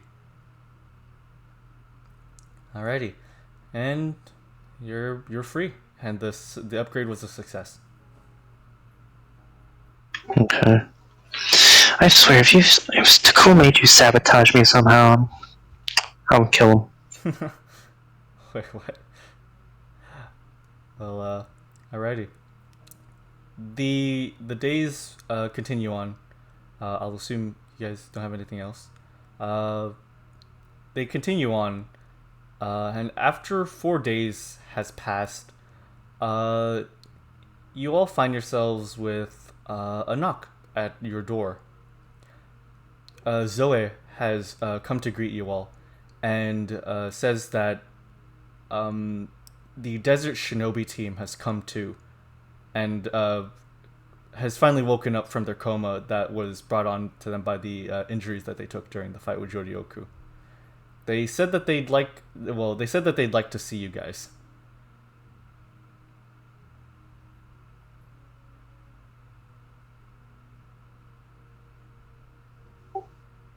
Well, I think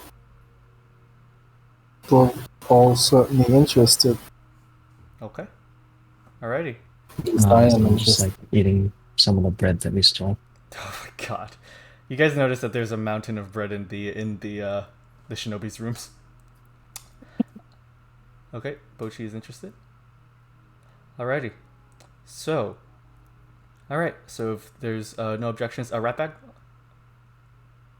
Oh, Ratbag did say BRB. Oh, he's a BRB again. Alrighty. Okay. So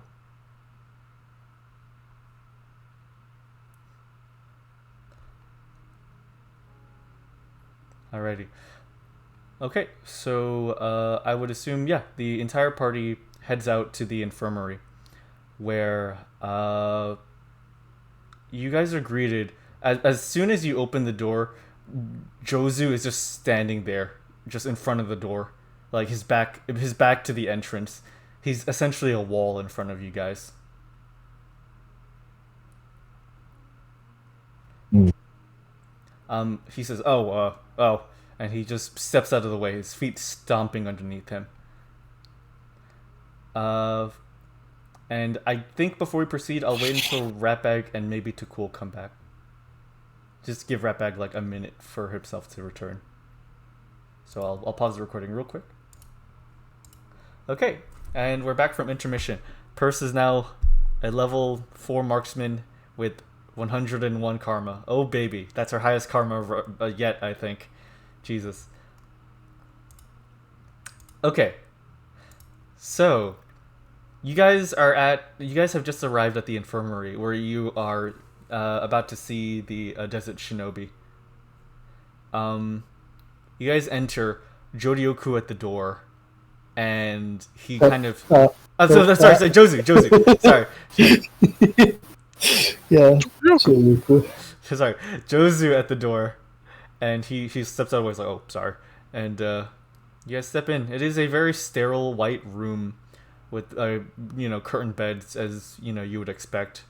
A single nurse kind of sits at a table to the side, and you see this essentially looks like a high school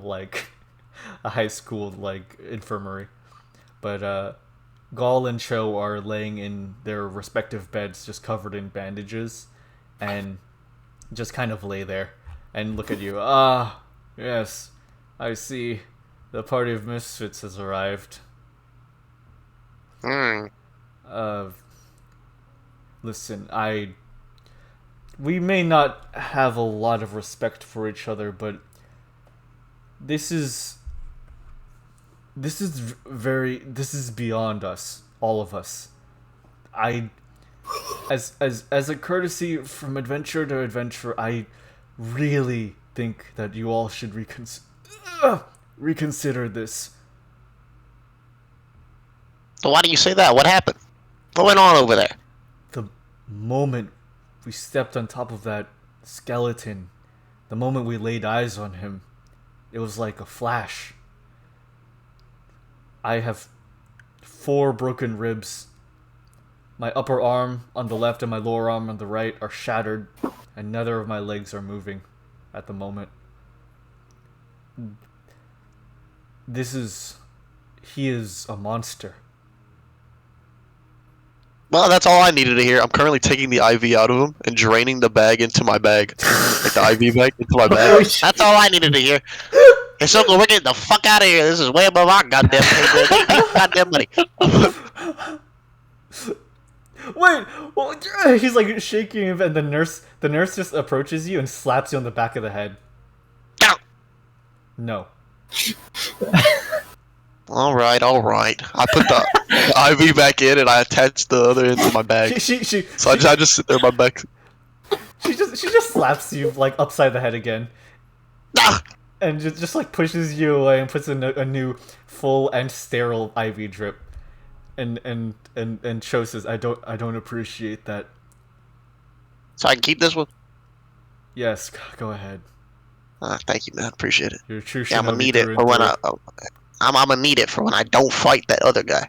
I see. My father would have done the same. Your father sounds like a smart man. Yes. He's dead. It happens to all of us. Except for me and Hisoka. Ain't that right, Hisoka? I nod the bread. I'm eating a piece of bread right now, just out of nowhere.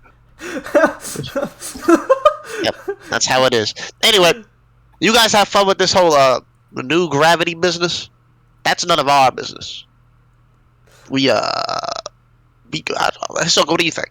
You think we can fight that new gravity guy? I drop the bread. See gravity. I nod. He has a point. He has a really good point, man. We just gotta reverse the gravity, and then he's dead. There's no gravity. As the bread reverses gravity and goes back into my. You see that? You see that? I get you. You see that? there's a patient in the other room just screaming.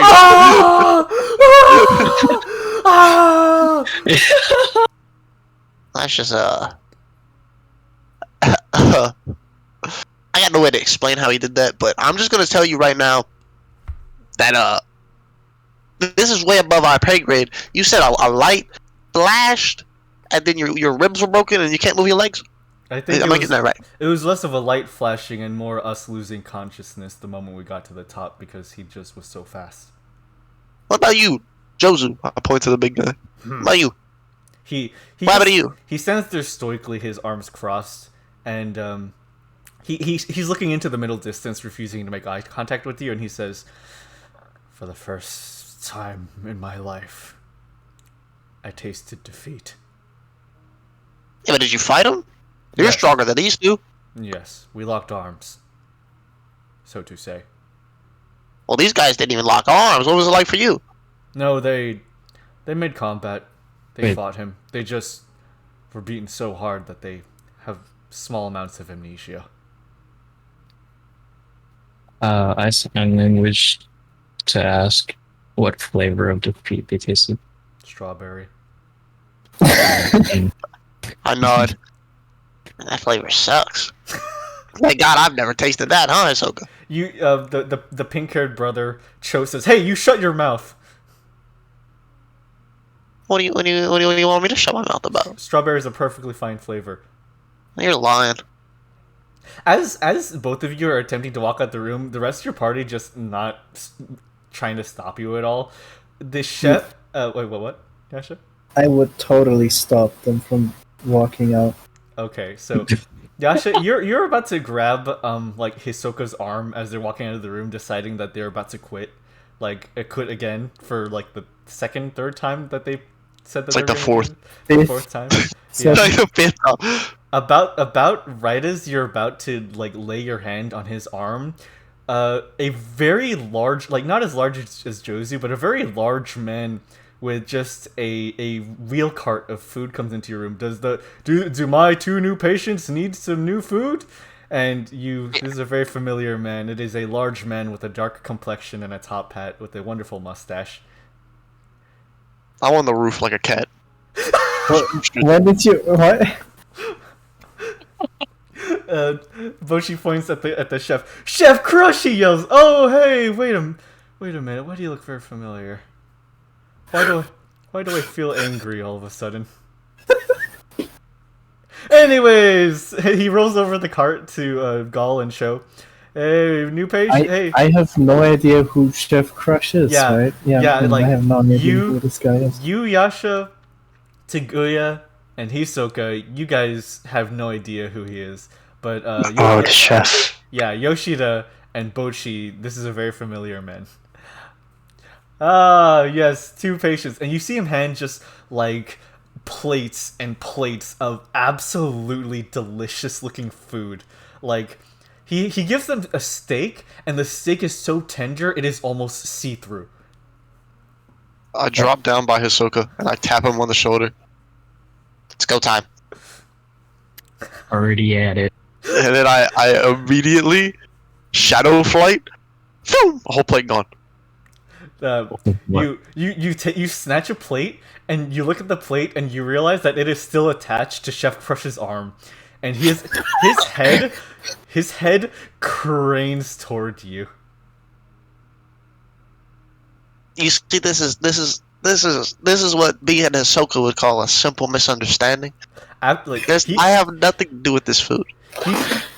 The thing happens where his entire face is just completely covered in shadow except for his eyes, and he's just staring at you. And then the shadow goes there and he's like, "You guys want free food? Well, you get a bunch of free food cooked right by me on the day of the fight with Jorioku. All the food will be cooked by me, catered for free to your team."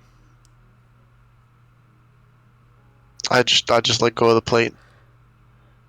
Hey, Hisoka, you heard that?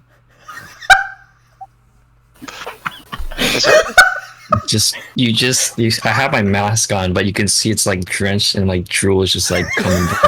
It's just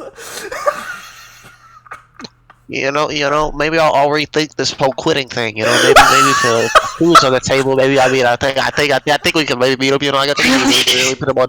Well, I mean, it's the honest truth. Look at me. Don't look at me. Don't look at them. Look at me. It's not my fault. I want the food. I'm a little hungry, man. Me and Hisoka are hungry. We haven't eaten all in like weeks. Come on, man. We need to get by.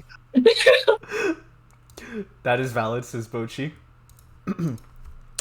Chef Crush just passes off like all this food, and then just bows to you guys very lightly and just walks out of the room. The nurse explains to you, Bocchi, since you seem very familiar with this character, that Chef Crush is now the official chef and caterer for Makigai for large occasions.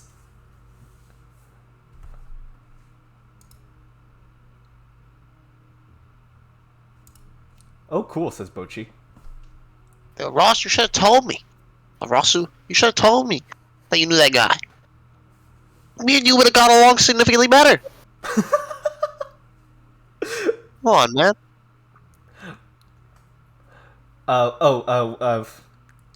Like referring to yeah. Before Chef Crush is leaving, and Bocchi say, "Wait, have you seen a giant blob of like weird colors?" And Chef Crush like turns slowly, his eyes like just completely wide, and says, "I ate him whole." and then he leaves. I'm back on the roof.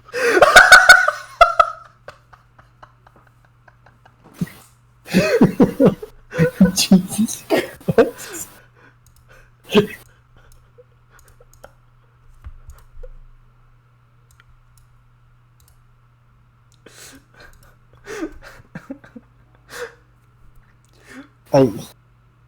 How do I roleplay out of this?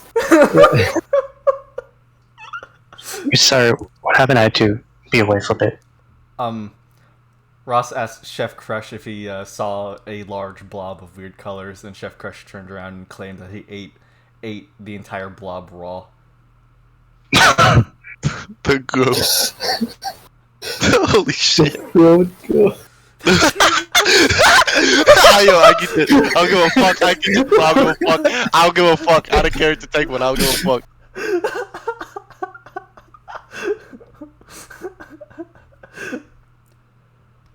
For some reason, it was roboting. Oh, Purrs on my side. Oh crap.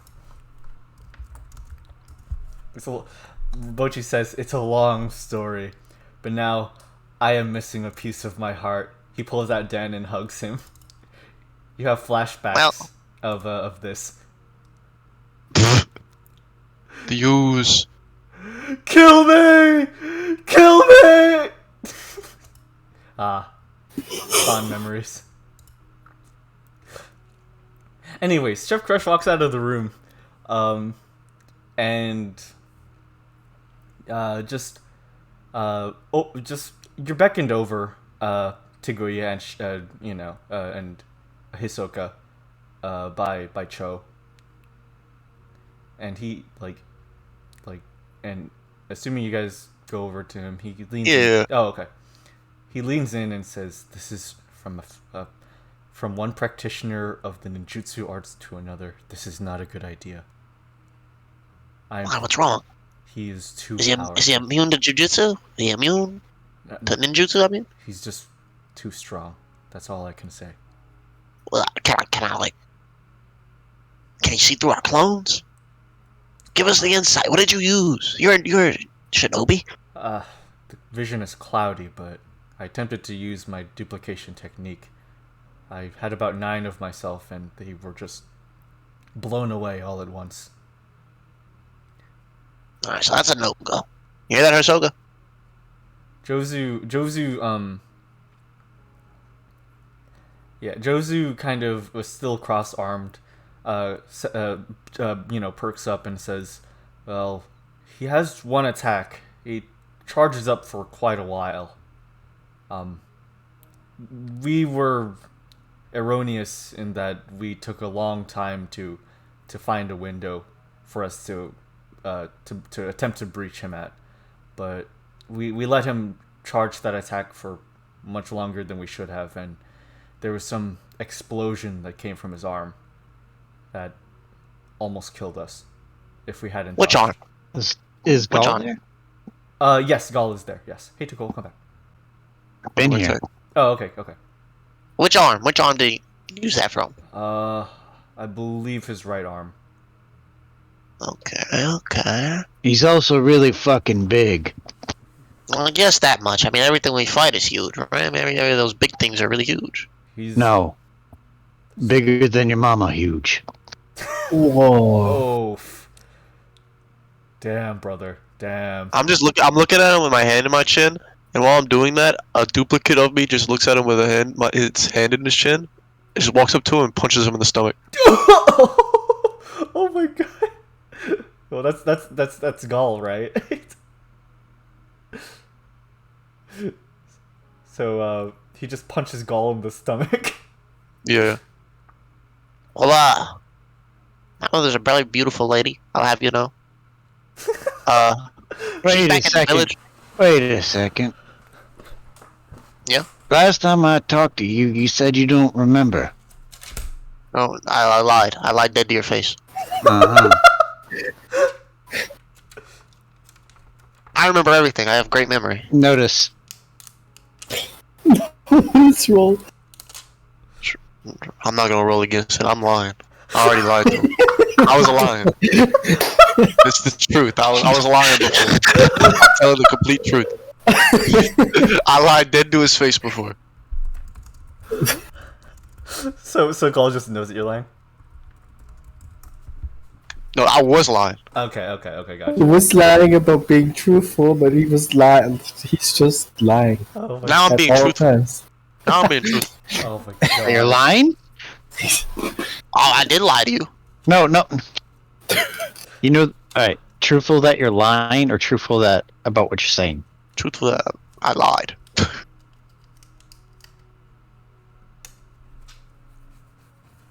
Uh-huh. Yeah, I lied to you, and I do it again. Honestly. Hey, you dropped him on. It kind of like looks at your arrow and points down. Well, you know, a mon ain't nothing to a man like me. You understand that, right? Gotta act broke to stay rich. You know what I'm saying? So how about you go and look for that mon? He pulls a little sliver of paper out. It looks eerily similar to the wanted posters that are around the city. What is that? I don't know. Oh. Something about some bandits and thieves ransacking and taking from people. I heard about that. That's some mean people. Some shinobi. Yeah, I heard. Dude, it's weird that there's so many shinobi out about right now. It's Yeah, crazy. I haven't seen so many shinobi in a long time. yeah. You might make a killing if you. They're going for around 200,000 mon now. If they say they're that. turned in. You really say that? You said 200,000 if they're turned in? 200,000. Look here. It says so. What's the reward for Joyoku? Oh, Jodioku is like, I believe it was like 5 million. Oh, okay, I was about to say. You said 200,000, mon? Uh huh. Hisoka, you can hear me? And this other one, huh? Okay, No. It looks like. person. Oh, this other. Okay. Well, this other one, has a matching hat like that one. Really strange. That one's, yeah, that one's. Wow, 1,000,000 mon. What did he steal? What on earth? Yeah, we really gotta get those guys. Those guys are you- mean, man. you have a Dangerous flash- people. You have a flashback to when you stole 1,000,000 mons worth of omelet rice. Yeah, that's a bad. Oh, well, Hisoka Yeah, does. they must. Ahsoka does. Anyway, They we'll must let be you know dangerous. if we find them. Please do, yeah. But let me know. 'Cause I want to help you guys with dealing with them. They seem like some really dangerous people. Yeah, Yeah, they Very do, man. very dangerous. He kind of like looks back at you, kind of like from like foot to head. Very dangerous indeed. That's right. Yeah, Go- I know go you look lay at it back because in you think I bed. could deal with them. You know me. I'm a very powerful guy. If you don't mind, I'm gonna go lay in bed. Of course, yeah. Go ahead, man. I rest up, and I wish you nothing but You the can continue, best. Neutral. Yeah. So Purrs is still roboting? Yeah, okay. It's like on and off. That, Like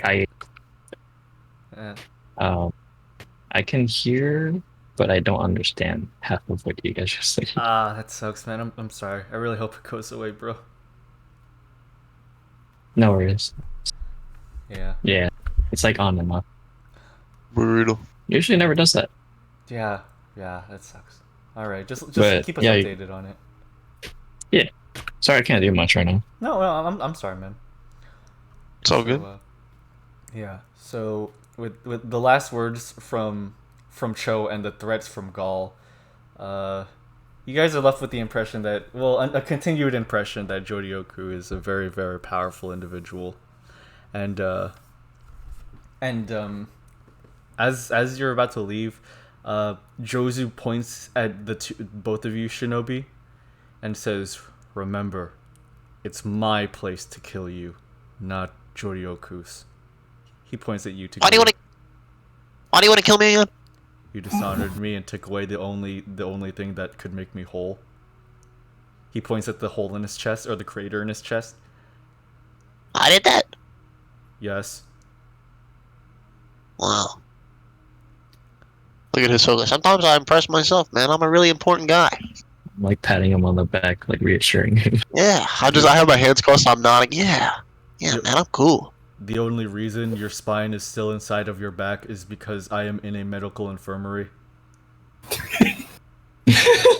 You can go ahead and stay here. I'm gonna go wait like a week and then go eat some really good food and probably run away. Huh. I'll find you. You might. I'm kind of. I hope you don't. And if you do, maybe we could be friends, and we could talk it over. You know. Maybe that'd be for the best. You know. You're lucky that I'm stuck responsible for these two. I am the one that hired them to track you all down. They're. Oh, you did that? You guys did know that Gall and Cho were attempting to vie for the bounty on Tiguya's head. At the same time as the bounty on Yoshida's guns. They were just going for whatever money was available from you guys, but they kind of just... Hey, you're paying us? I thought that's what we agreed on. I don't know if that's gonna cost it. Alright. Looks like we're back in debt, brother. Yes, brother. Good luck, Josie says, before going and taking a seat next to the two beds. That's gloomy. Hey, any of you guys have any ideas on how we could kill this gravity guy? Yeah, not die. That's a good one.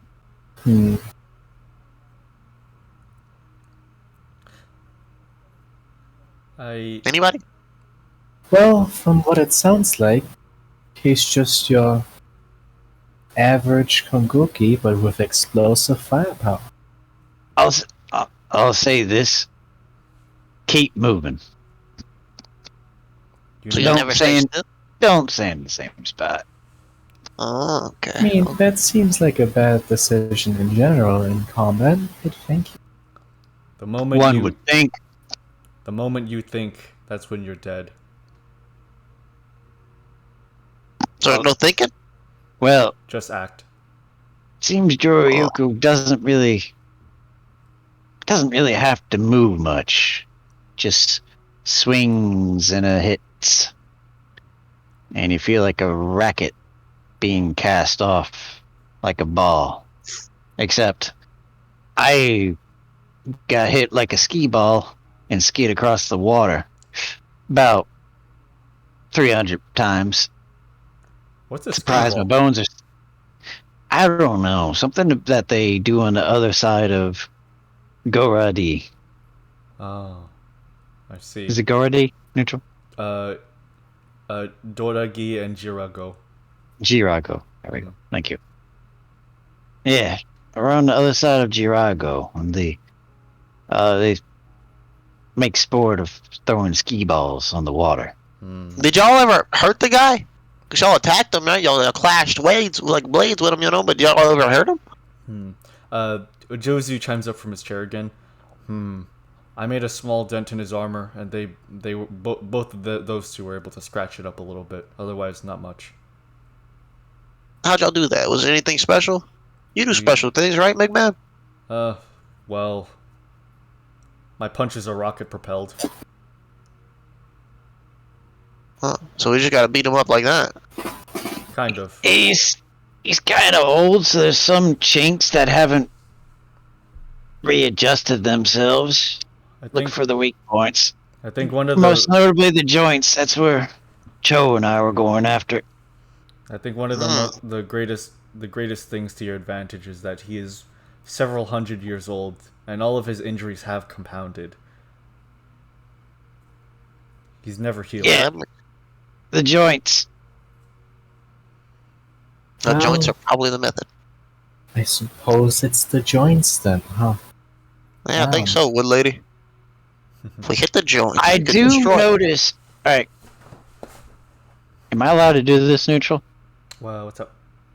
Can I give a weak point to a character?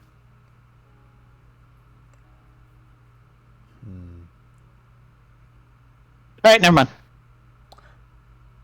I mean, you also have to determine what a weak point does for that specific character. So yeah. I don't know, flavor. It's flavor. Flavor? Okay, yeah, sure.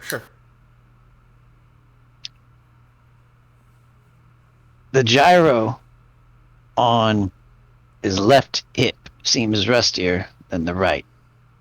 Before I got smacked down and turned into a puddle after getting skidded the punch before everything went black,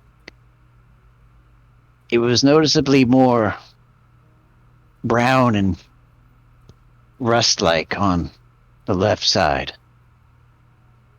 I see. That makes sense. Probably your best shot, at least doing some bit of damage. Okay.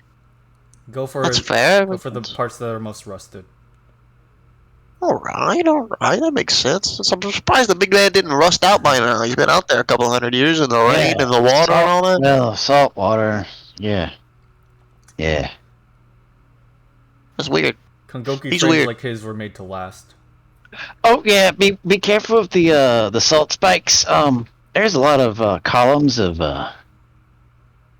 dehydrated seawater where he'll use the columns of salt as spears and toss them and use abilities to launch at you. Be careful of that too. There's like a little hole in part of his like right shoulder. It goes from end to end, and you see a bit of like where it's healing over. That ain't good. So did he use any gravity moves? I'm afraid that's where our memory ends. Cho scratches his head. These salt spikes, are they just generally accessible in this arena of sorts? They pop up. It's like the sea begins to recede whenever it woken up. Isn't that right, Joe? Yeah. He knows the timing almost perfectly. Yeah, the sea just parts a little bit, and you're just standing on like a really faint puddle. And then if you ever, well, I don't know if we ever got him real serious with us, but I guess when he does, all of the ocean departs. Bocchi thinks he might have a literal hole referring to Josie, but the hole I have is far from comparisons to thinking about Vicky. Aw. So I know you're experiencing this whole memory loss thing, but were there multiple assault spikes? Because I'm actually banking on a strategy here that might work out. I don't know. I just remember the one. Alright. And then I saw a lot of blood out of me and another wallop, and yeah. That's all we have to offer. Thank you for your help. Really. Yeah. Just. Yeah. When I can't wait. I can't wait to get some other Shinobi's bounties. Get out of debt. That'll finally be straight in life, right, brother? Mm-hmm. When you guys die, make sure to do it painlessly. The Cho just kind of turns on his pillow. Lord knows I ain't dying. Yeah, don't die. Try my best. From out in the hallway, you hear Zoe's voice. Oh, are you guys finished in there? You have a visitor.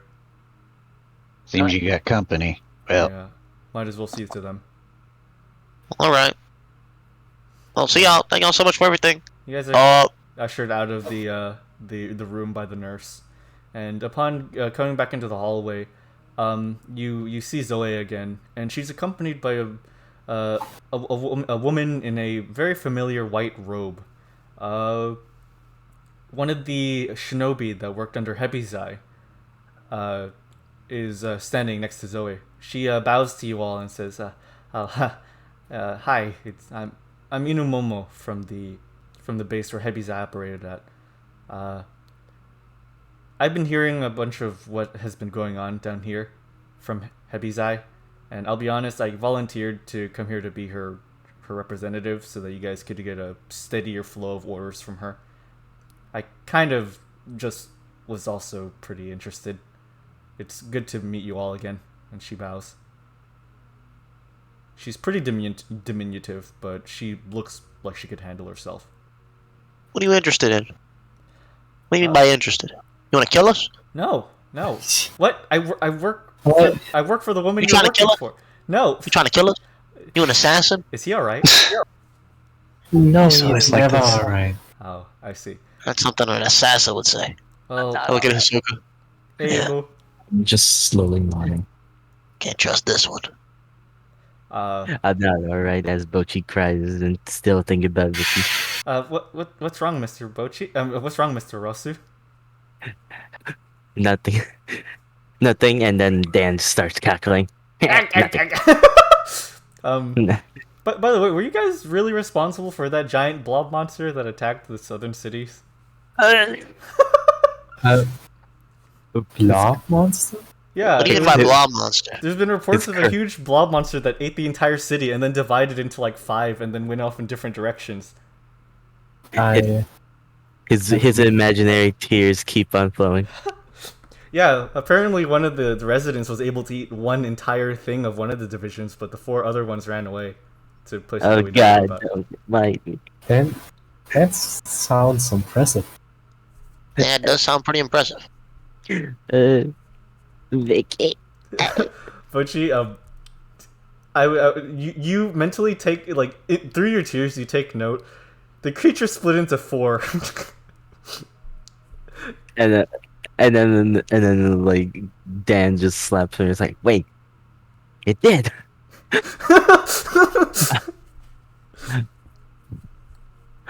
And then I was like, oh, that means, never mind.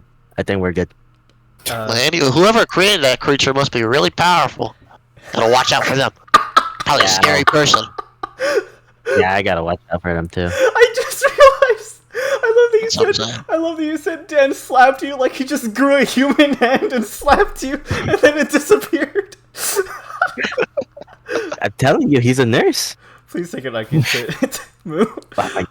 Can you tell me the number at the end of the session? How many I have? I did not keep track. I think you have 3 so far from this session. So far. Okay. Use 1. Yeah. Oh yeah. Got it. You used 1. All right. Yeah. So yeah. So Inumomo introduces herself and she proclaims to, I'm almost a fan, honestly. You would find that surprising, but walking through these halls, I'm pretty sure many people could say the same. You guys are garnering a lot of words around you. There's something about you guys that is very interesting.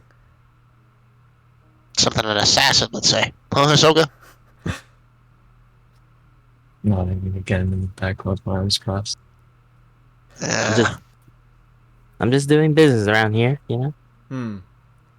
She looks at both of you shinobi, and she says, "You know, I can prove that I'm not trying to go. That I'm not gunning for you guys."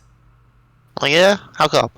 Prove it. She begins waving her fingers in the universal shinobi greeting.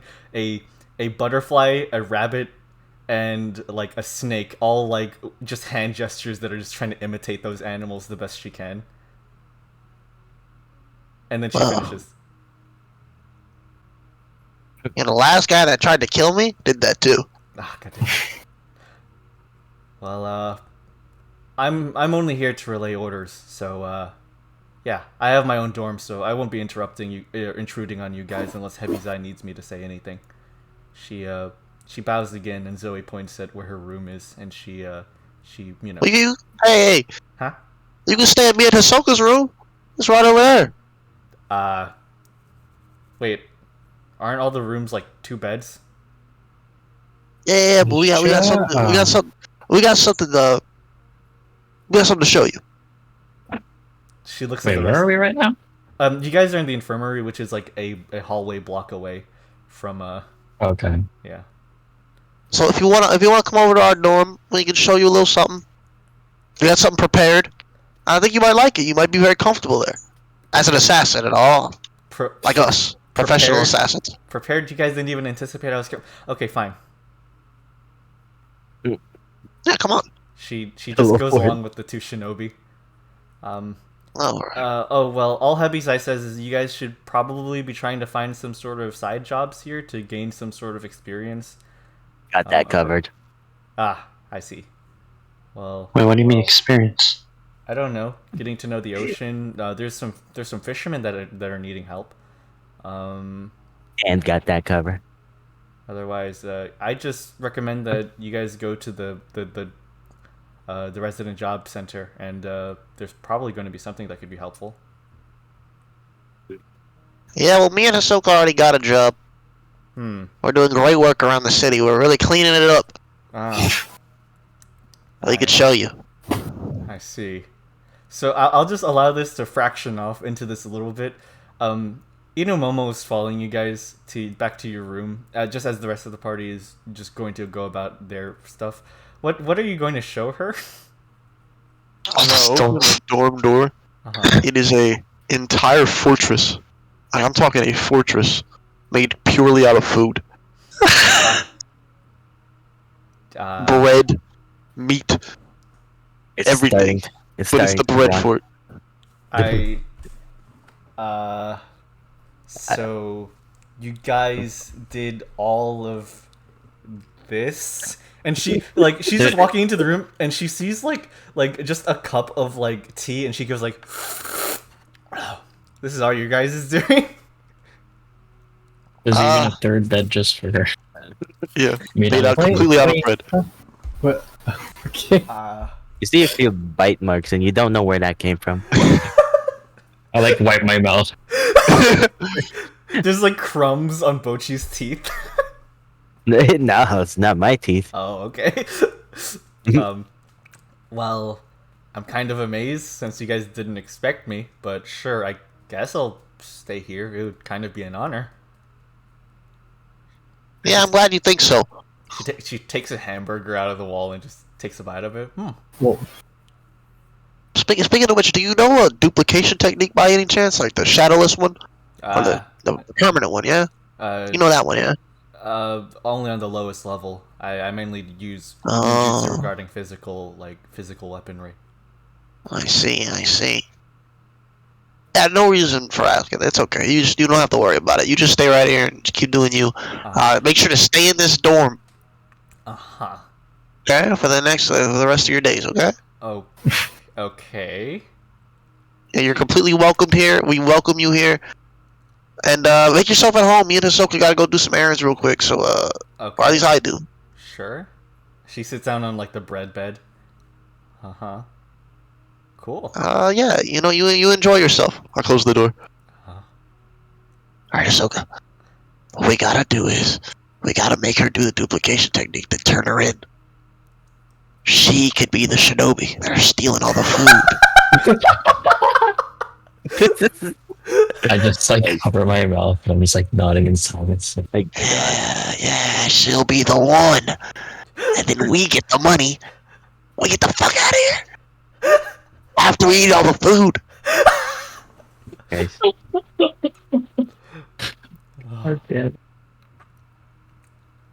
That sound good? I'm just rigorously nodding as I'm eating more of the bread. Yeah. It was supposed to be her pillow. I walk back in the room and just close the door behind me. I don't believe you could do duplication technique. I don't believe you can do it. I could do it to the lowest level, so do it. Do it right now. You won't. Okay. I hand signal no ball. I point to him. You do that remembering that she is a woman? Yes. Do it. Oh my god. Alright. I'll do so. And just she just signals, balls her hand, and then crosses her fingers, and then makes a third hand gesture in the shape of a V, and then 3 very rudimentary shadow duplications come out from her. They are she has a porcelain dog mask on. These duplicates have the mask is flat and replaced by a drawn on face. Man, that's really good. Can I borrow these 2? I grabbed 2 of them. Not for anything weird. No, absolutely not. I would never do anything weird. She squints at you, and then the third shadow duplicate looks back at her with a very concerned look, and then she goes, "Oh, okay, I'll go. Go for it." All right, thank you. So go open the door real quick. I open it. I walk out and I just keep dragging the two with me. So are you just returning to the party with these like shadow duplicates? No, I'm going straight to the fucking police. Like you guys enter like ding ding ding ding ding ding, and you just enter like the police box, and the one guy's just sitting there doing a crossword with his like legs up on the counter. Oh hey there! If it isn't two people from what is it, the team without a name? I found the two shinobi that have been stealing all the food. I thought it was you two. No, wait, what? You thought it was us? I mean, yeah. What do you mean you thought it was us? We were pretty sure it was you two. You two are two shinobi, and we see you hauling bags of food into your room. What? Like pick a piece of bread like behind a cabinet. You think we don't see you doing that? He points at you, Hisoka. This can't be. We're leaving you guys on a blind eye because you're about to fight Jorioku. There's no worse punishment than that. This can't be. How are we supposed to get the reward? What do you mean? Anyways, who? I mean, that's just what I suspect. But I mean, who are those? Those twins? Yeah, they're twins. They're the ones that have been stealing all the food. Oh wait, so it's not you two. Yeah, it's not us. Nope. Please, please roll for persuasion. I think I have a 1 in that. You guys No, hold on. Yeah. Hold on, you ready? Okay, you know what? I'll allow both of you to roll for it with a success rate of 2. Because you guys do have 2 shinobis with you. So I mean, hey. Hey, maybe it's possible. Oh man. So I'll allow you guys to combine your rolls. This is huge. That's actually huge. Yeah. Okay, so Purrs rolls 3d6 and Ratbag rolls 1d6, and the success for both of you is 1, and you need 2 successes. Okay, let's go. We both individually need 2. Fuck. No, combined. Oh, well, that seems easy. Oh, Oh, well. Fuck! Nice. Not convincing at all. like, can I say just that the rest of the party just standing outside the police box now watching this? What? Okay. Yeah, I'm just observing. Okay.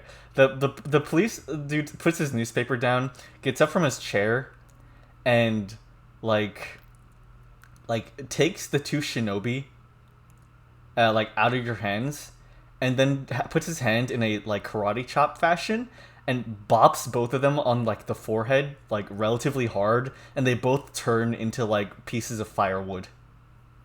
Oh. Like like they both burst into mist and turn into firewood. And he turns around. Yeah, no. We're already gone. It's just Like it's just like cardboard stands that fall over. Exactly. I get the blood, bro. I get you. I get the blood. The rest of the group here is like a rumbling Yeah. behind you all. Oh no. Okay. Oh man. No, thank Get you. that motherfucker! There's a seal pushing another seal on like a wheelbarrow for no apparent reason, and he has like both of them have like rice hats on and like talismans covering over where their heads would be, and there's like food in a bunch of like the cart on top of that one seal, and they're just like going across the other side of the street into an alleyway. Yeah. Seals? That motherfucker robbed my bakery!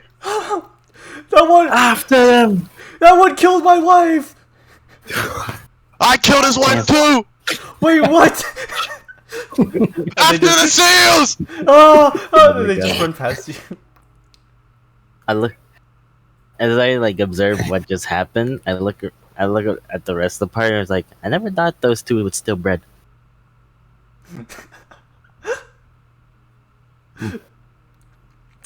Yeah. I never thought so either. Oh my Man. God. Damn seals. Can't never trust a seal. You can hear more of the clapping and like getting quieter and quieter in the distance. And you hear You like fucking active cocksucker. guards start to like try to pursue them. In this chaos, while you guys are just like Zoe is beginning to direct you guys towards the job district in case any of you are interested in taking up a job. She's kind of bringing you towards that direction, and as that is happening, Yep. there is a man in a suit that like walks into your party. Like you, Yoshida, Bocchi, and Tiguya, all like almost just like this man almost falls into you guys. Like it's as though he's trying to stretch out his body so that as many of you can make contact with him as once as he's like falling into you guys. Can I like step aside? Yeah, roll for agility with like 2 success rate. Yeah. So roll for agility. Unless you want to I'm carry completely into, blind. unless you want to carry into him and just try to do damage to him because he's doing this. That's another option. But, Carry. Wait, sorry. Carry it into him. Accidentally trip him even more. yeah, accidentally. Yeah. Okay. So you're wanting to get out of the way. Yeah, I want to get out of there. Okay. Get out of the way. All right. So Yeah. So both of you go ahead and roll for a success rate of 2. okay. I thought Yasha was about to use a gun to like shoot him. Yasha with a gun. Yeah, Wait, obviously. what I guess it's just feel like evasion. Steals it and just like does something totally out of character. It would be evasion. Okay. Yeah. They're maliciously going to steal your gunpla. Window. All right, and Bocchi. And I'm. I mean, I don't think I was involved in the bumping, so. Yeah. Like Hisoka and Yasha are not affected. Give me I'm involved, but I'm currently blind right now with my hand on the back of Yasha, having her guide me. Because I don't want to use my arrows. Oh my gosh.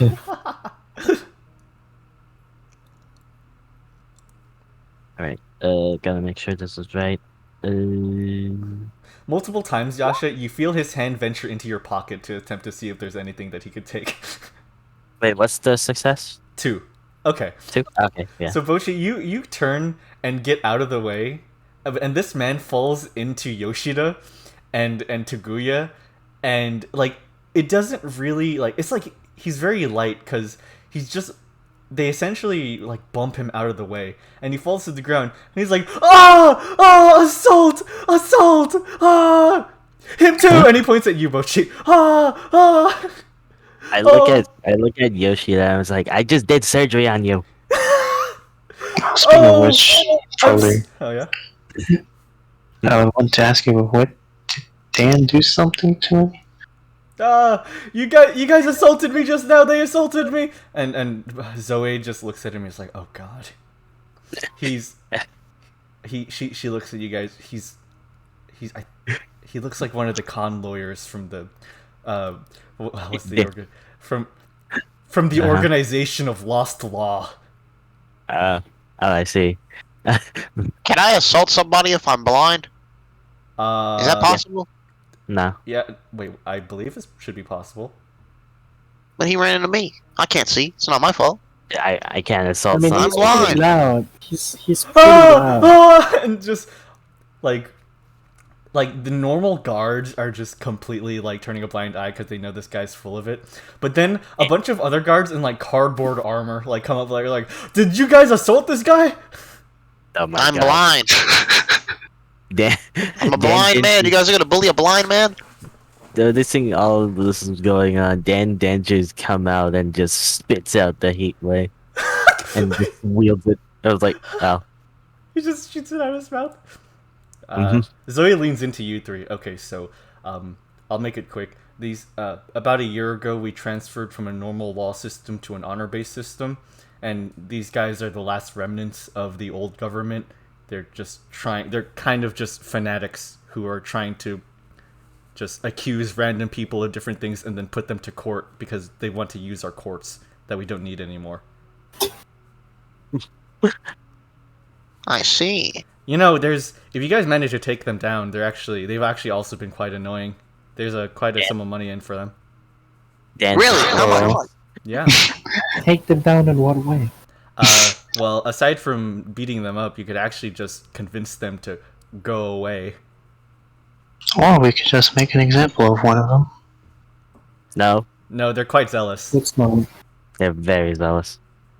Oh, my leg! I'm gonna take you to court! To court!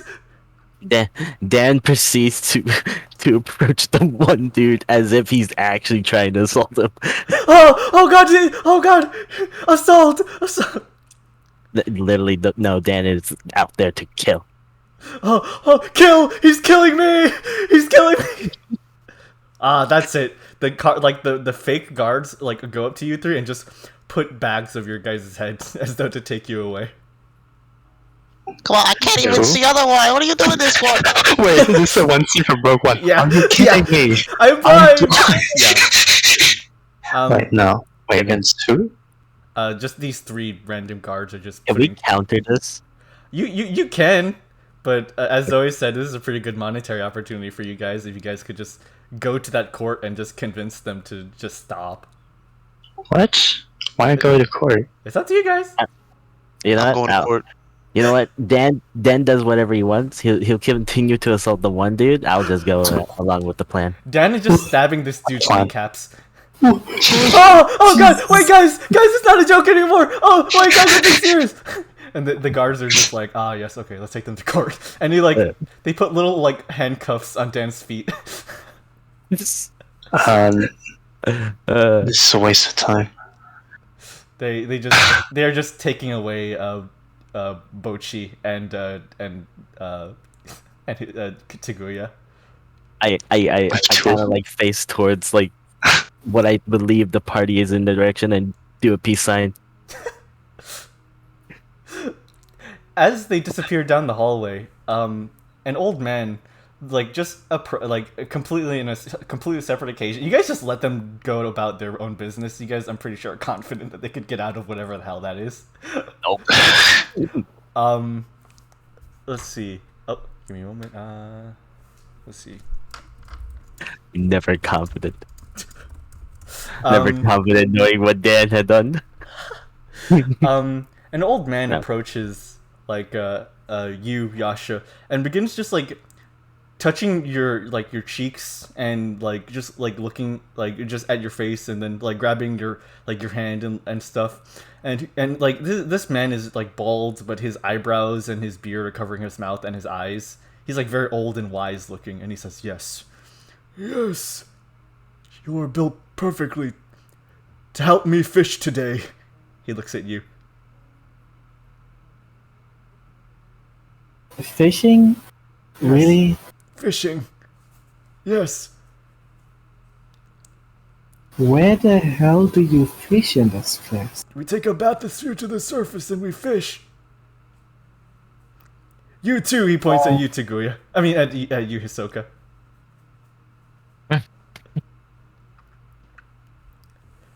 And you as well, he points at you, Yoshida. You three will go fishing with me. Oh boy. I missed the fishing episode. You have no more choice. He just grabs you guys by the hands, and Zoe's like, wait a minute. Ultra Jinken? Wait, you can't... Who is this guy? A legendary fisherman. Oh. Okay. Sure. These three to fish? They're more combative than that, or they could do something else for you. No! The ocean calls for them! And he's just is dragging you guys to one of the bathysphere ports. Sure, I guess I'm just gonna roll with this or something. You had no choice. When the ocean makes a decision, I can only abide. And as he drags you into a bathysphere.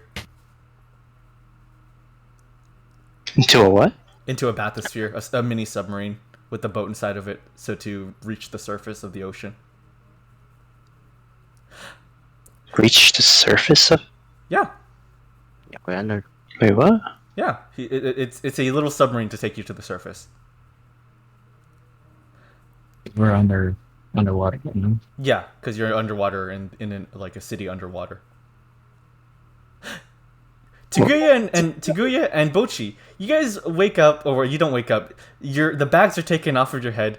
You guys are standing in a small inlet in a courtroom. A judge at the end of the room goes, "Order! Order!" He looks out of his mind. He looks insane. "Order! There will be order in my court!" And then like everything's quieted down. And then there's like one dude who like is just not quieting down. He's like, oh, the law. And then the judge like gets up and takes like a pellet gun out and shoots him, and a dart goes into his jugular, and he passes out. What the hell is happening? I'm still blind. The law. Oh. Yeah. I like the law. Yeah, I kind of like the law. Shut up, you two! This is a trial. You both will represent every adventurer that has entered law madness. This trial is This trial is against all adventurers who have come to Makigai. We accuse you of stealing our gravity. I take I stomp on the floor. Yeah. As if we're testing, as if Bocchi is testing the gravity. Yeah. Yeah, I did it. What about it? What are you gonna do about it? Oh yeah. The judge takes out like a scale, like an actual scale, and like puts it in front of him. This scale will measure the amount you've convinced the jury here. And as you say that, Tiguya, like the scale tips in the opposite direction of you guys. Like it is like very much teetering away from you. There are like 3 prosecutors in the other stall that are like, they just look very evil. They're just like snickering and like. Is there a jury? Yeah, there's a jury. They just all look like this looks like people, like a normal jury and a normal judge and normal prosecutors that have done nothing but stay in this room for like a year without bathing, and then also are covered in like war paint. Finally bring my arrow out and I look around. Jesus Christ, those guys are ugly. This is also true. Well, did we steal gravity? Ross, did we steal gravity? I try to find something and then try to drop it on the ground. Like, Damn, he's doing it! He's doing it right now! Oh my god! As one of the prosecutors yells, "Dear God, he just manipulated gravity!" Yeah, but wait, you pick up that pin right there. Huh? Right. I bring my arrow over to him and I point at the pin. The prosecutor squints and picks up a pin. Drop it. He drops the pin, and as it falls to the ground, the entire jury goes, "Oh my god! Holy shit! He stole the gravity! He stole the gravity!" And like, you guys are like slowly just convincing the jury, like, and as the prosecutor is like losing his freaking mind, like, "Oh my god, maybe I stole gravity," and the tail, the balance begins to like go in your guys' favor. It begins to tip in your guys' favor, and the prosecutor, who is like beginning to lose his mind and feeling like as defeat seeps into him, he has a moment of epiphany and he looks at the scale. Wait a minute, they're manipulating gravity to tip the scale in their favor. Look at that! And he points at the scale as it's beginning to like tip towards your guys' direction. But look at the scale now! It's going in your direction! Oh my god! And it's y'all manipulating gravity! Oh my god! And like, the courtroom just begins going absolutely crazy. Like, people are like throwing each other over the sides, like into the middle of the court, and they're like just beating each other up and just going wild, just like the Gifticle posted. I'm hiding under the defendant table. Ross, help me! Ross, help me! Ross, help me! Can I do something? Yes, please. I would like a defend. I asked the court. I would like a defendant. Order! All right, adventurer. Who would you like to call as a defendant? You know, y'all know who I'm bringing out. The judge goes wide-eyed as they look at the defendant stand or the witness stand. It is cackling.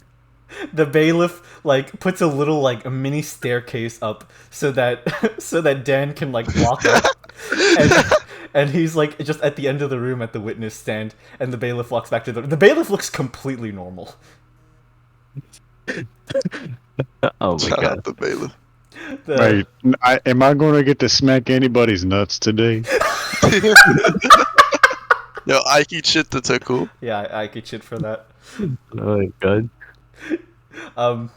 Okay, so what does Dan say? Everyone's just in silence, looking at him, just in anticipation. All three prosecutors are just staring at him. Wait, what does bailiff look like? Completely normal, button shirt, a cap, sunglasses. Oh my god. Yeah, of all people, he's the normal one. Yeah. Great. Completely normal. Alright. Alright. Normal. Very normal. I'm going to actually roll for this. Very, very normal. Very, very normal. This is gonna be like a 1d3. Okay, wait, a 1d what? I'm rolling for this. Okay, a sure. 1d3 Okay. because hold on. Sure. Let's see. 1d3 or actually one. No 1d. Oh no, that's not what I wanted. Sorry. Let's roll a d6 and just do sets of 2. Oh yeah. Thanks. Thank you. 1 and 2, 1, 3 for 4, 2, 5 through 6, 3. Yeah. Alright. Alright. 1. Alright.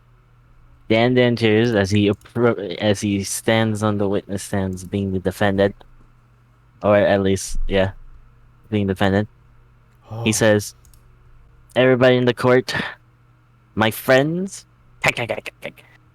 Bocchi, or Ross, and Tiguya Quasimoto are absolutely guilty! The prosecutor yells, "Oh, objection!" Wait, what? Guilty. Yes! Yeah, that's basically it. He just waddles down the stairs. And then I look at Dan and was like, I'm proud of you. I'm proud of you. Yeah, we're guilty. I stand up for the thing. Yeah, we did it. What about it?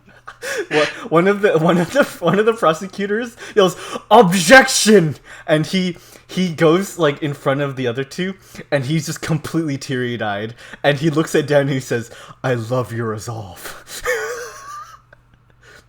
I swear to God, my son is being a freaking prophet. I've respected no other man like him, and he is shedding tears. My God. Segue to the other group for a moment. You both have made it to the surface after a short ride through this tiny bathysphere. You guys are sitting inside of a boat inside of this little submarine. As soon as you guys reach the close to the surface, the bathysphere from top down splits in two, deploying the little rickety wooden boat that you're standing in. And you guys are just now out in the open sea, just water upon water for the eye to see. You look down and you see distantly from the large swaths of navy blue, you see the yellow emanating from Makigai underneath, and towards the north, towards the east, you do see a little bit of the white of the calcium of the island chain where Jorioku is at. The man, the fisherman, stands up, and it takes a bunch of fishing rods, and just takes one in his hand, and he looks back at you three and he says, "All right, are you all ready to fish?"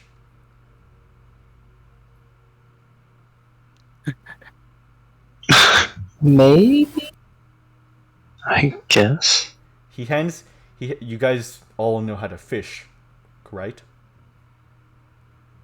I take out my rifle and I'm What? nodding. What skill would fishing go into? Uh. Yeah? Pursuit/hunt. Oh my. No, I guess it would be pursuit/hunt. Wait, what? Yeah. I feel like read it. I feel like it would be pursuit/hunt Yeah, and it's under senses. under your senses. Yeah. Okay, cool. So, all right. He hands all of you a fishing rod, and he sits down at the end, and you guys all realize when he asked you that his voice sounded much stronger for a second. He sits down with the fishing rod at the end of his boat, and he says, "Ah, yes, what a wonderful day to fish." And almost no time passes. Like, you all like have hardly even sat down, but you're kind of just watching him. And as soon as there is a single tug, like at the fishing rod, he grabs it and begins yanking it, and the tug becomes a pull, and it is as though he's fighting a beast. And this small old man, stands up, and his entire back like cracks as though it's like straightening out, and he gains almost like 2 feet in height. What? What? He reels a fish out of the water, and it like goes into the air, and his voice goes from yes, my enemy, and he, as the fish is flying through the air, you realize the fish is like muscular somehow. What the? It is This is amazing. It is in air, and he stands up slowly as it begins falling back towards the ocean, and he begins taking off the shirt of his robe, and as it drops to the ground, you see that he has a large tattoo of a koi fish, like tattooed onto his back, with like on top of layers and layers of muscle. He takes his fishing rod, clicks a button, and the end of the fishing rod comes off to reveal a straight-bladed katana as he dives into the water. What the frick? Jesus. And the last thing that you hear, like, the last thing that you hear him say before his head is submerged into the water is... Wait a second. You said a straight... what kind of katana? Like a straight-bladed katana. Oh, a maki knife? Mm-hmm. Yeah. Like that type of... Yeah. It is a tuna knife? Yeah, like a straight-bladed Japanese sword. Knife. Okay. Yes. The last thing you hear him say before his head is submerged in the water is him looking back at all three of you and saying, "This is the true essence of fishing." And he's underwater. Conveniently found this image. If it loads. Uh-huh. Is that Chef Rush? Yes. Oh my god. Like both him and the fish are submerged in the water, and then like you hear like rust, like almost like splashing, like coming from the battle underneath. Soon the fish is blasted out of the water into the boat, completely lifeless, and he jumps out of the water and is just standing upon the ocean like a shinobi. Wow. Is it fishing? And Yep. he steps into the boat and gestures to you all. "Okay, now you do it."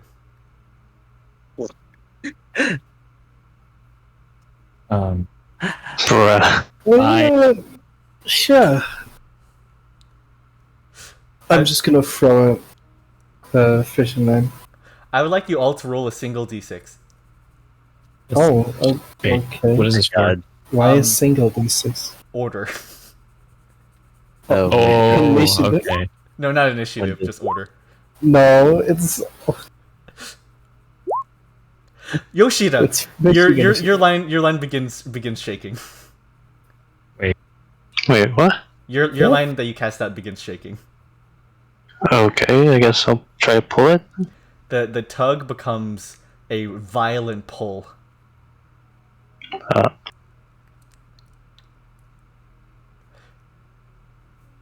You're just gonna attempt to just keep on pulling? I guess.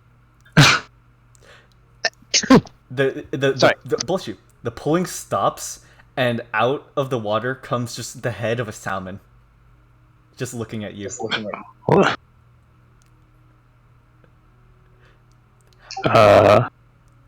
You stare at it for a moment, and the salmon head begins raising higher and higher to eventually reveal the upper body, like a muscular upper body, like a human muscular upper body. I was exactly thinking of that. Oh my god. Oh my god. The salmon grabs you, like its hand, like sort of completely, like it grabs you, like your head. Its hand just covers your head. Can they? How are you going to contest this? I shoot him.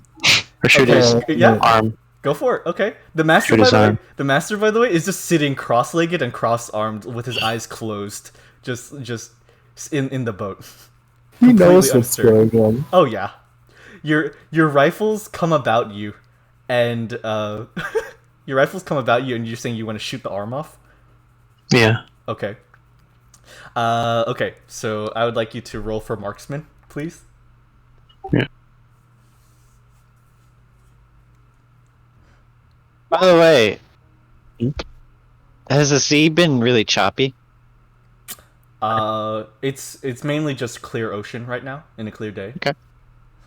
So and then he'll do evasion. I'll say he has, like, and then I'll go with. Okay, let's see. Boop, advanced dice roller. And 2. Okay.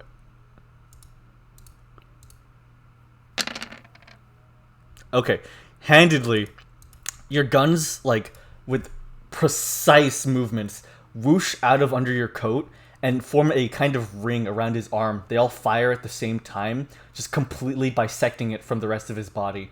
He is unstirred, but the arm in rigor mortis is still grabbed onto your face. It's just there.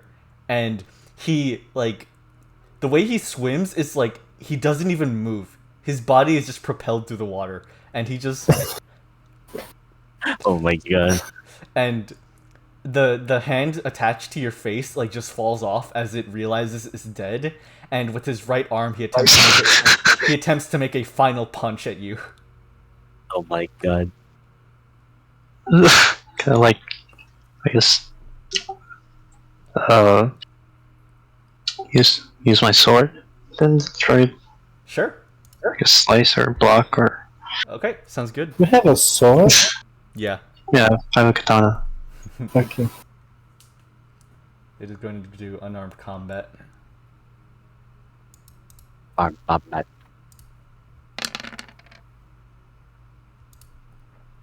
Dang.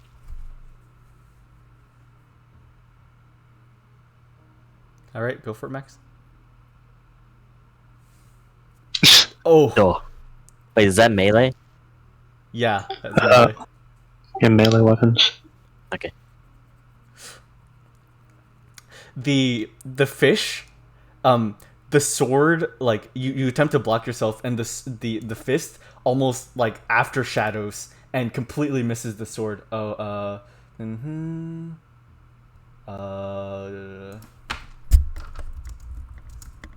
Okay, gotcha.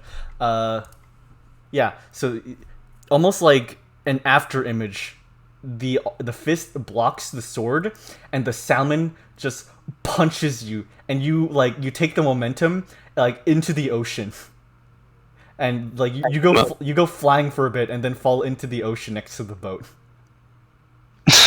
The salmon reaches into the boat, takes its arm, attaches it back to its body as it just stitches itself back up naturally, crosses its arms, and you see it just nod very slowly. You see it nod very slowly, and then it just submerges itself back into the water, and nothing else happens after.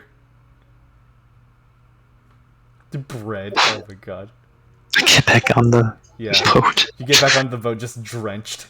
What the hell was that? The master nods very quietly and says, "Very good, very well done." I don't know what he's dressed like, but I'm just only thinking about the one character from Gash Bell. Which character? Oh no, he's like a oh god. You know that's what the salmon looked like. That's what the salmon looked like. Okay, cool. Thank you. You guys see like a little something crest over the water, maybe about what 10 meters away from you, and you just hear a bunch of clapping, and then it just goes back under the water.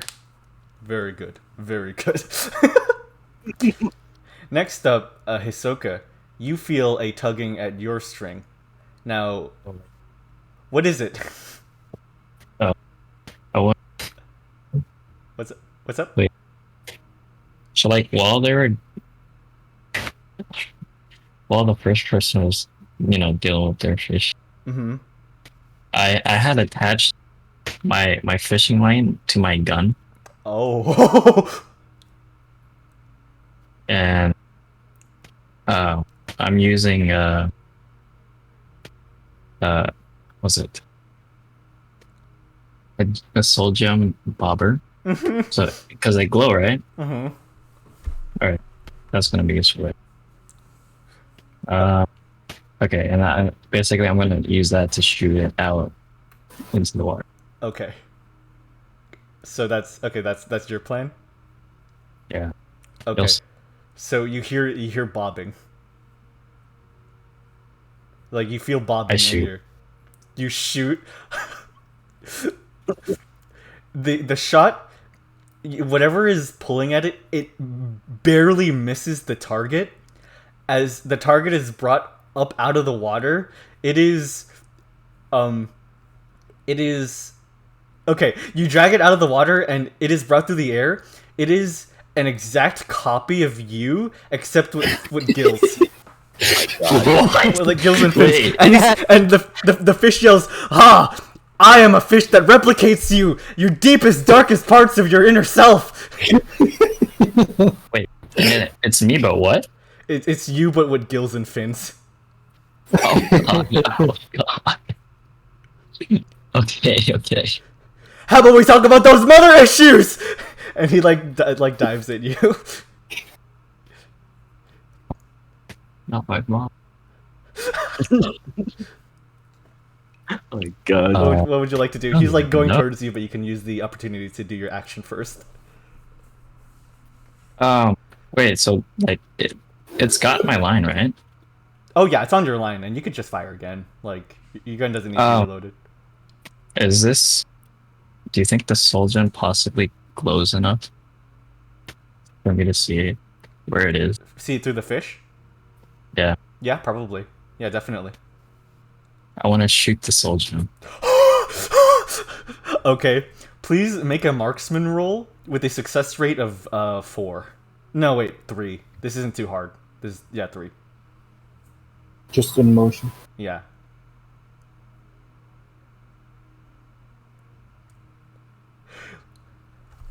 I am a reflection of your turmoil. Wait. Okay, so 3 and below, right? Yeah. So no. Like You need 3 successes. you need 3 successes. Oh, 3 success. Okay. Yeah. Remember, you leveled up, so you're like what, level 4 I'm 4. now? Yeah, you're 4 now. Yep. Oh, baby. Nice. Alrighty. He's just screaming like, what about your father, huh? Or what about your insecurities? And then you just fire, and you hit the soul gem within his body, and it explodes. And he goes from just an image of you, and like, he's just surrounded by a red mist of soul gem, and through that mist lands in the boat just a perfect tray of sashimi. Let's go! I immediately start eating. Cannibalism? It's just tuna. The meat is just tuna. The master nods and strokes his beard and says, "Unconventional, but very respectable. The most unique I've seen in a long time. and he goes back to crossing his arms as you're just munching away. God. Yasha. Cool, I get to go now. You hear you feel tugging. It is unlike whereas the other started soft and then got stronger. This one just starts very strong. Well, I obviously resist it. Okay, so you attempt to pull it up. Mm-hmm. Out of the water at a moderate speed comes a completely normal, albeit quite large crab. It's like 4 times as large as a normal crab. It has grabbed onto the line with its right claw, the smaller one. And as it raises out of the water, as you see, you think to yourself, "Oh, it's just a big crab."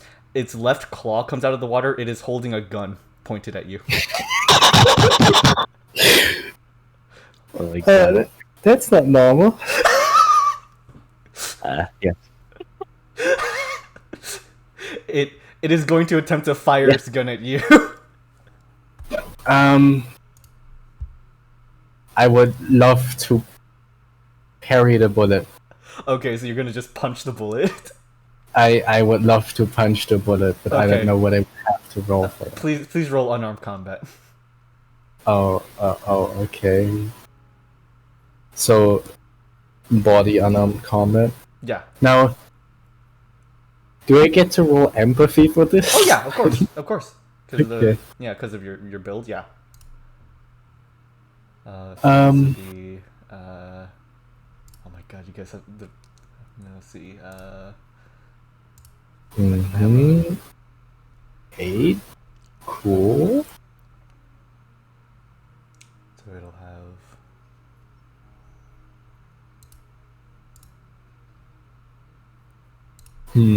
Jesus. I don't know.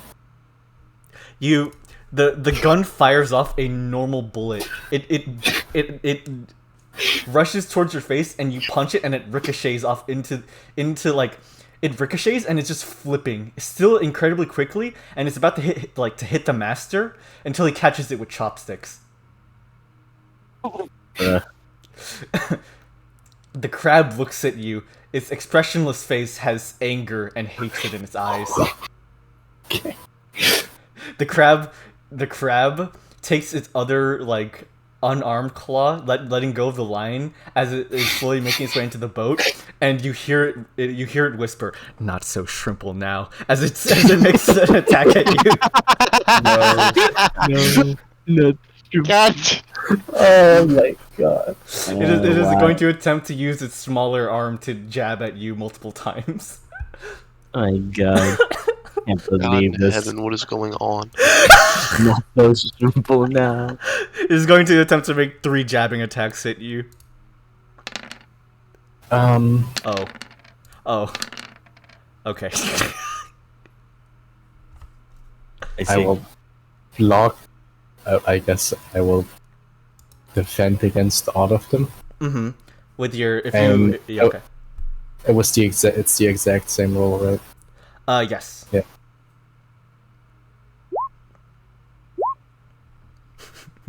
And then the difference of each of those rolls gets added to my damage. If it were to be a parry. Yeah, but, 4, 3, 4. Okay, so that's 11. You parry each of its hits, and its right claw goes just flying off into the ocean. It's as shrimper as that. It cannot make a facial expression, but you hear it seethe with anger. Seed. Mold. How close is the gun? The gun is it is attempting to cock itself because it is a crab gun. It is pointed right at your face. Specify crab gun. It is a crab gun. Oi. I'm gonna try to kick the gun out of the crab's claw. Okay. Yeah. Okay, gotcha. It is going to attempt to evade as a crab. How do you want to do this? Just go ahead. I don't think I can evade this. It's a crab. I don't know. It's a crab with a gun. A crab with a crab gun.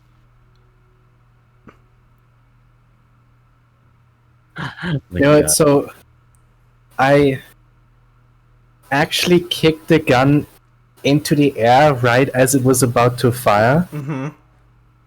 And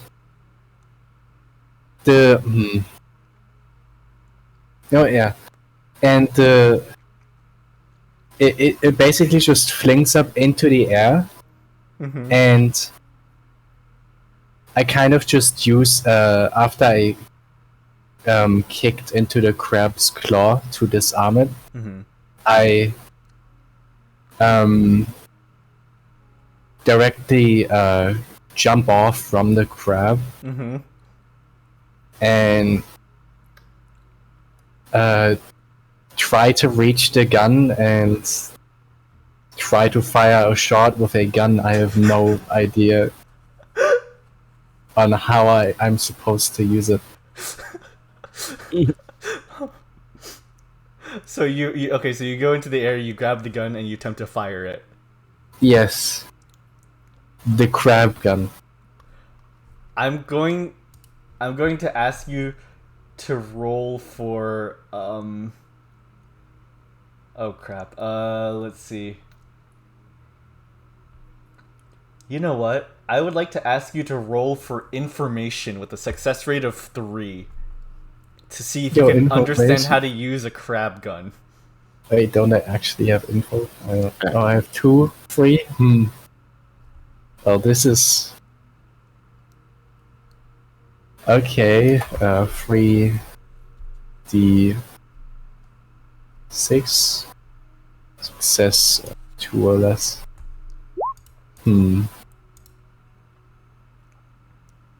Well then. The crab looks up at you and says, "You fool!" And the gun just explodes. The crab looks up at you and points with this claw that's free. "You fool! That's a crab gun." No elaboration. No elaboration. It's a crab gun. My God. So the gun just exploded. Not a dangerous explosion. It just exploded so that you couldn't use it, and now you're just falling back down. That's so triple now. Like I just have a because the explosion barely even phased me. I just have a very annoyed look on my face. Mm-hmm. That just nothing happened. Mm-hmm. So where am I right now to the boat? You're about 3 meters, 4 meters above the boat as you jumped into the air to grab the gun, and now you're falling back down.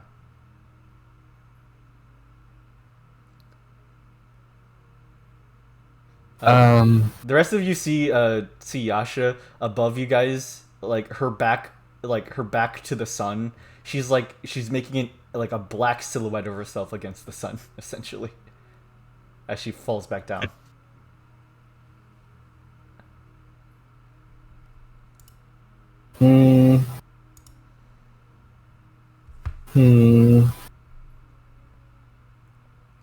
I'm trying to think of what to do against this crab without just punching it.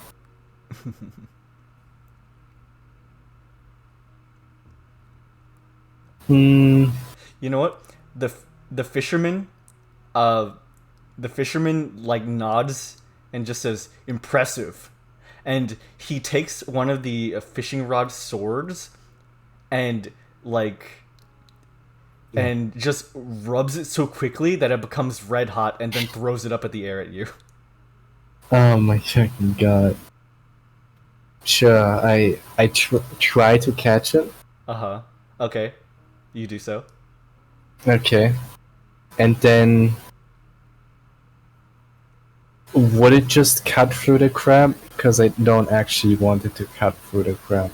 You could use it to whack the crab away in a single whack the crab back into the water, if you'd like. if that's not how you want to finish it. Well, no, okay, so with me catching it midair and I make an attempt to fall on top of the crab with the and try to actually impale it with it, but not lethally. Okay, gotcha. So you aim at an non-lethal spot and you stab it. Yeah. Alrighty. Okay, then do a melee weapons. The crab will attempt to do unarmed combat again.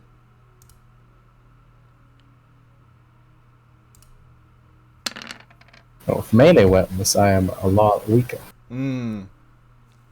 As in, I have nothing in melee.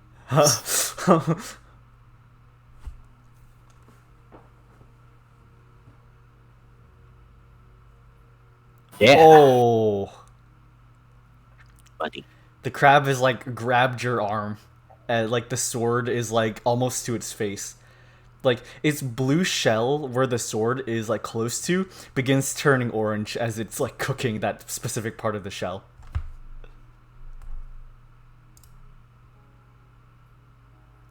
Jeez. This is why I don't use melee weapons. The crab reaches back into its... The crab reaches behind itself. It's not going to pull out. No. It brandishes another gun. It attempts to pistol whip you with it. Pistol whip me? You mean crab whip? Crab whip. It attempts to crab whip you with it. So just hit me with the gun, right? Whip it good.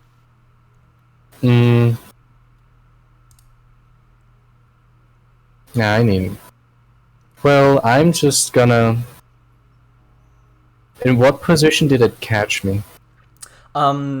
It has your right arm, but you're like standing on it. Oh, I'm standing on it. Yeah. Okay. Wait, so how did... Oh, because it's in my... Yeah, okay.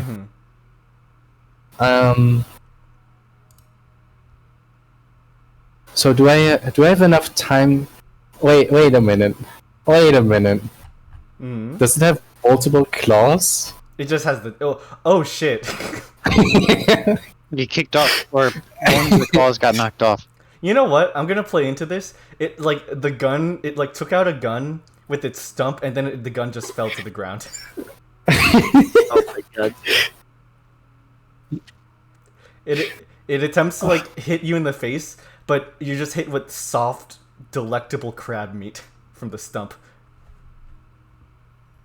I mean, it has the lower appendages, like, which can, like, pierce to grab a hold of something. It makes sense of that. I don't know how it could operate a crab gun. It's not so simple, okay? Oh god. You know what? I'm just gonna attempt to free myself of the claw grip. Okay. In its time of weakness from realizing that it dropped its gun and it fumbles to get it back up, it lets go of you, trying to grab it with its other claw.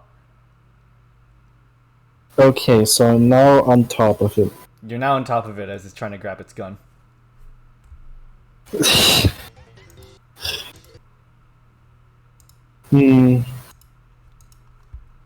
God, there really isn't much I can do. You do have that ability. Don't you have an ability where you can, like, project energy through solid matter or something now? I've been thinking about using that ability, but there hasn't been anything good. This crab has a solid shell with meat underneath.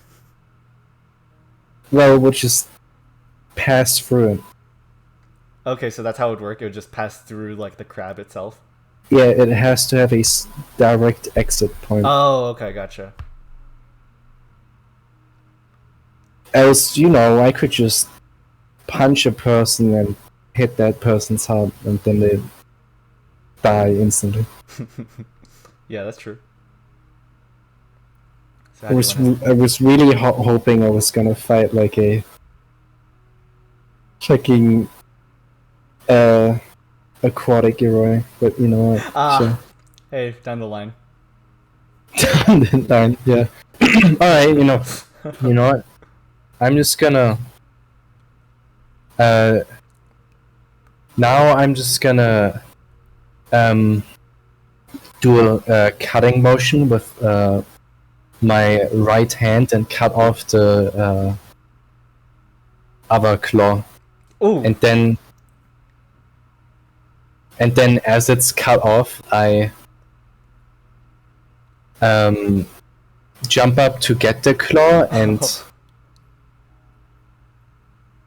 just try to stab its shell with its own claw, because that's gonna work. Okay. You know what? I think I would just let you do that, honestly. But you know what? I guess just for the sake of it, roll for unarmed combat, just for the sake of it.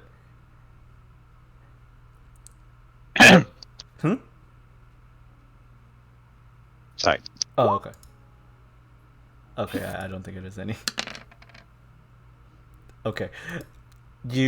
Alright. So, with the chopping motion, you slice the other claw off, and it flies into the air, its razor-sharp edge gleaming in the sun. You jump up, grab it by the hilt, and stab down into the crab, correct? Yes. The crab lies motionless for a moment before the back of its head opens up, and you see inside of it a shrimp was controlling it. Oh my god! I fucking called it. It's not so shrimp. It was never as shrimple. It looks at you, and in its shrimp language curses you and the rest of your generations as it clicks a tiny button in the crab cockpit and leaps into the water. The crab just cooks itself. Carapace. The crab carapace just cooks itself. It smells quite nice. You have successfully fought a crab with a gun that is also an aquatic Yoroi for a shrimp. Big shrimp. Expectations are meant to be broken. Indeed. The master claps. Thanks. That's beautiful. He stands up. He stands up and he says, "The ocean will be on your side. It has chosen you, and you've proven yourself worthy, all of you." He bows with a completely straight back, putting his shirt back on, going back to his meager old self, gathering all of like the fishing rods. "Why, that was fun. Thank you all for joining me on this trip." Thank God. Yeah. What's this seal doing here? I don't know, they're a menace. And he's just kind of gathering what meat there is left, of the fish that Hisoka didn't eat, the salmon from the arm, the salmon that was blown off like in chunks by the guns, which is still quite a sizable amount, and then the crab that has just cooked itself. Wow, quite a haul today. You guys will get probably half of this share. So that'll be about 2,000 mons worth. This is all premium meat. Well, that's nice. And he, thank you all.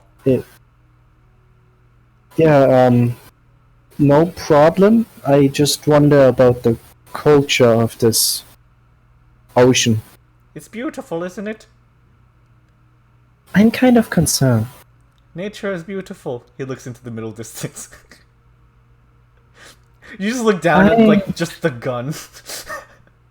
I'm not chalking this up to nature. Nature is beautiful. Cutting back to our group in the court. Is there anything you guys are doing particularly? Literally, I'm imagining Dan Dentures is now the judge. Yes. Tiguya's on the witness stand. I'm on the scale. You're on the scale, and then like the prosecutors are on the defendant's side. A 5 years worth of lore has built up in this room in the last 30 minutes. Yeah, and now it's destroyed. just political intrigue, betrayal, love, and hatred has flowed through this courtroom in the last 30 minutes. I feel like, interspace colonial warfare within gravity itself. Yeah. And Dan's going like, yeah, guilty, yeah. Yeah, they're all guilty. See, I put more candy on the scale. It had to be him. And was that one in the middle? He's the one who did it. Yeah, Are you pointing one of the I saw it with my own 2 eyes. Yes. Oh, okay. No, this can't be. And then he turns to Dan. Dan, I loved you. How could you do this to me? Dan goes guilty. No, and then he's like, the bailiff like takes the prosecutor by the legs and just drags him away out of the room as he's just screaming for his life. And he's like, no, and the doors just shut closed behind him. And then, like, after just a silence of just solemn silence, you hear like, and then just silence again. With gravity on this fishy. The judge is just like on the prosecutor's side, and he just looks absolutely decrepit. Man, it's as if there was a 1-year war happening in here. There's like the courtroom has like 2 remains of just Yoroi armors, just like that have been destroyed. Yeah. Yeah, Dan piloted one. I was like just the witness of this whole thing. Me and Tiguya. Zoe, We have to maintain a delicate balance in this courtroom. One of the prosecutors who's on your side, Tiguya, says, "Yes, well said, boss." Absolutely. Gather the troops. Yes, sir. And he runs out of the room. And as he's running out of the room, Zoe just walks past him into the courtroom, up to you, Tiguya, and looks at you, both of you, and she says, so you guys have been here for 30 minutes. How have things been going? I believe the little slapping noises continues in this. And then I look at Zoe. Yeah, I think we dealt this very, very, peacefully. I think we own this turf now. You hear some happy satisfaction in the other side of the room. Man, I love slapping these nuts. That's right. And Dan just agree. Order. That's right. She looks at just the ruckus in the room, and just says, "I feel like you guys less stopped this and just turned it into a completely different thing." I point to her. I mean, it was all part of the plan. She did it. Dan. She did it. Dan stares at Zoe with intent, non-blinking googly eyes. She's just bewildered. And then Dan takes off and just goes back into Bocchi's pocket. I look at her. I guess you didn't do it. You're not guilty. I shrug and I just get off the witness stand. All right. The prosecutor comes back in with just a small battalion of armed lawyers. They're all wearing metal armor. I stand in front of them and I salute. They all salute back at you. Ladies, gentlemen, this is your courtroom now. Oh, thank you, sir. It's been an honor to be trained under you. Of course. For the last 30 minutes. I am retired. They all circle around. But really, sir? But we are going to serve. We're going to serve the front lines together. And I walk away, but right before I reach the exit, I turn around. I put up a thumbs up.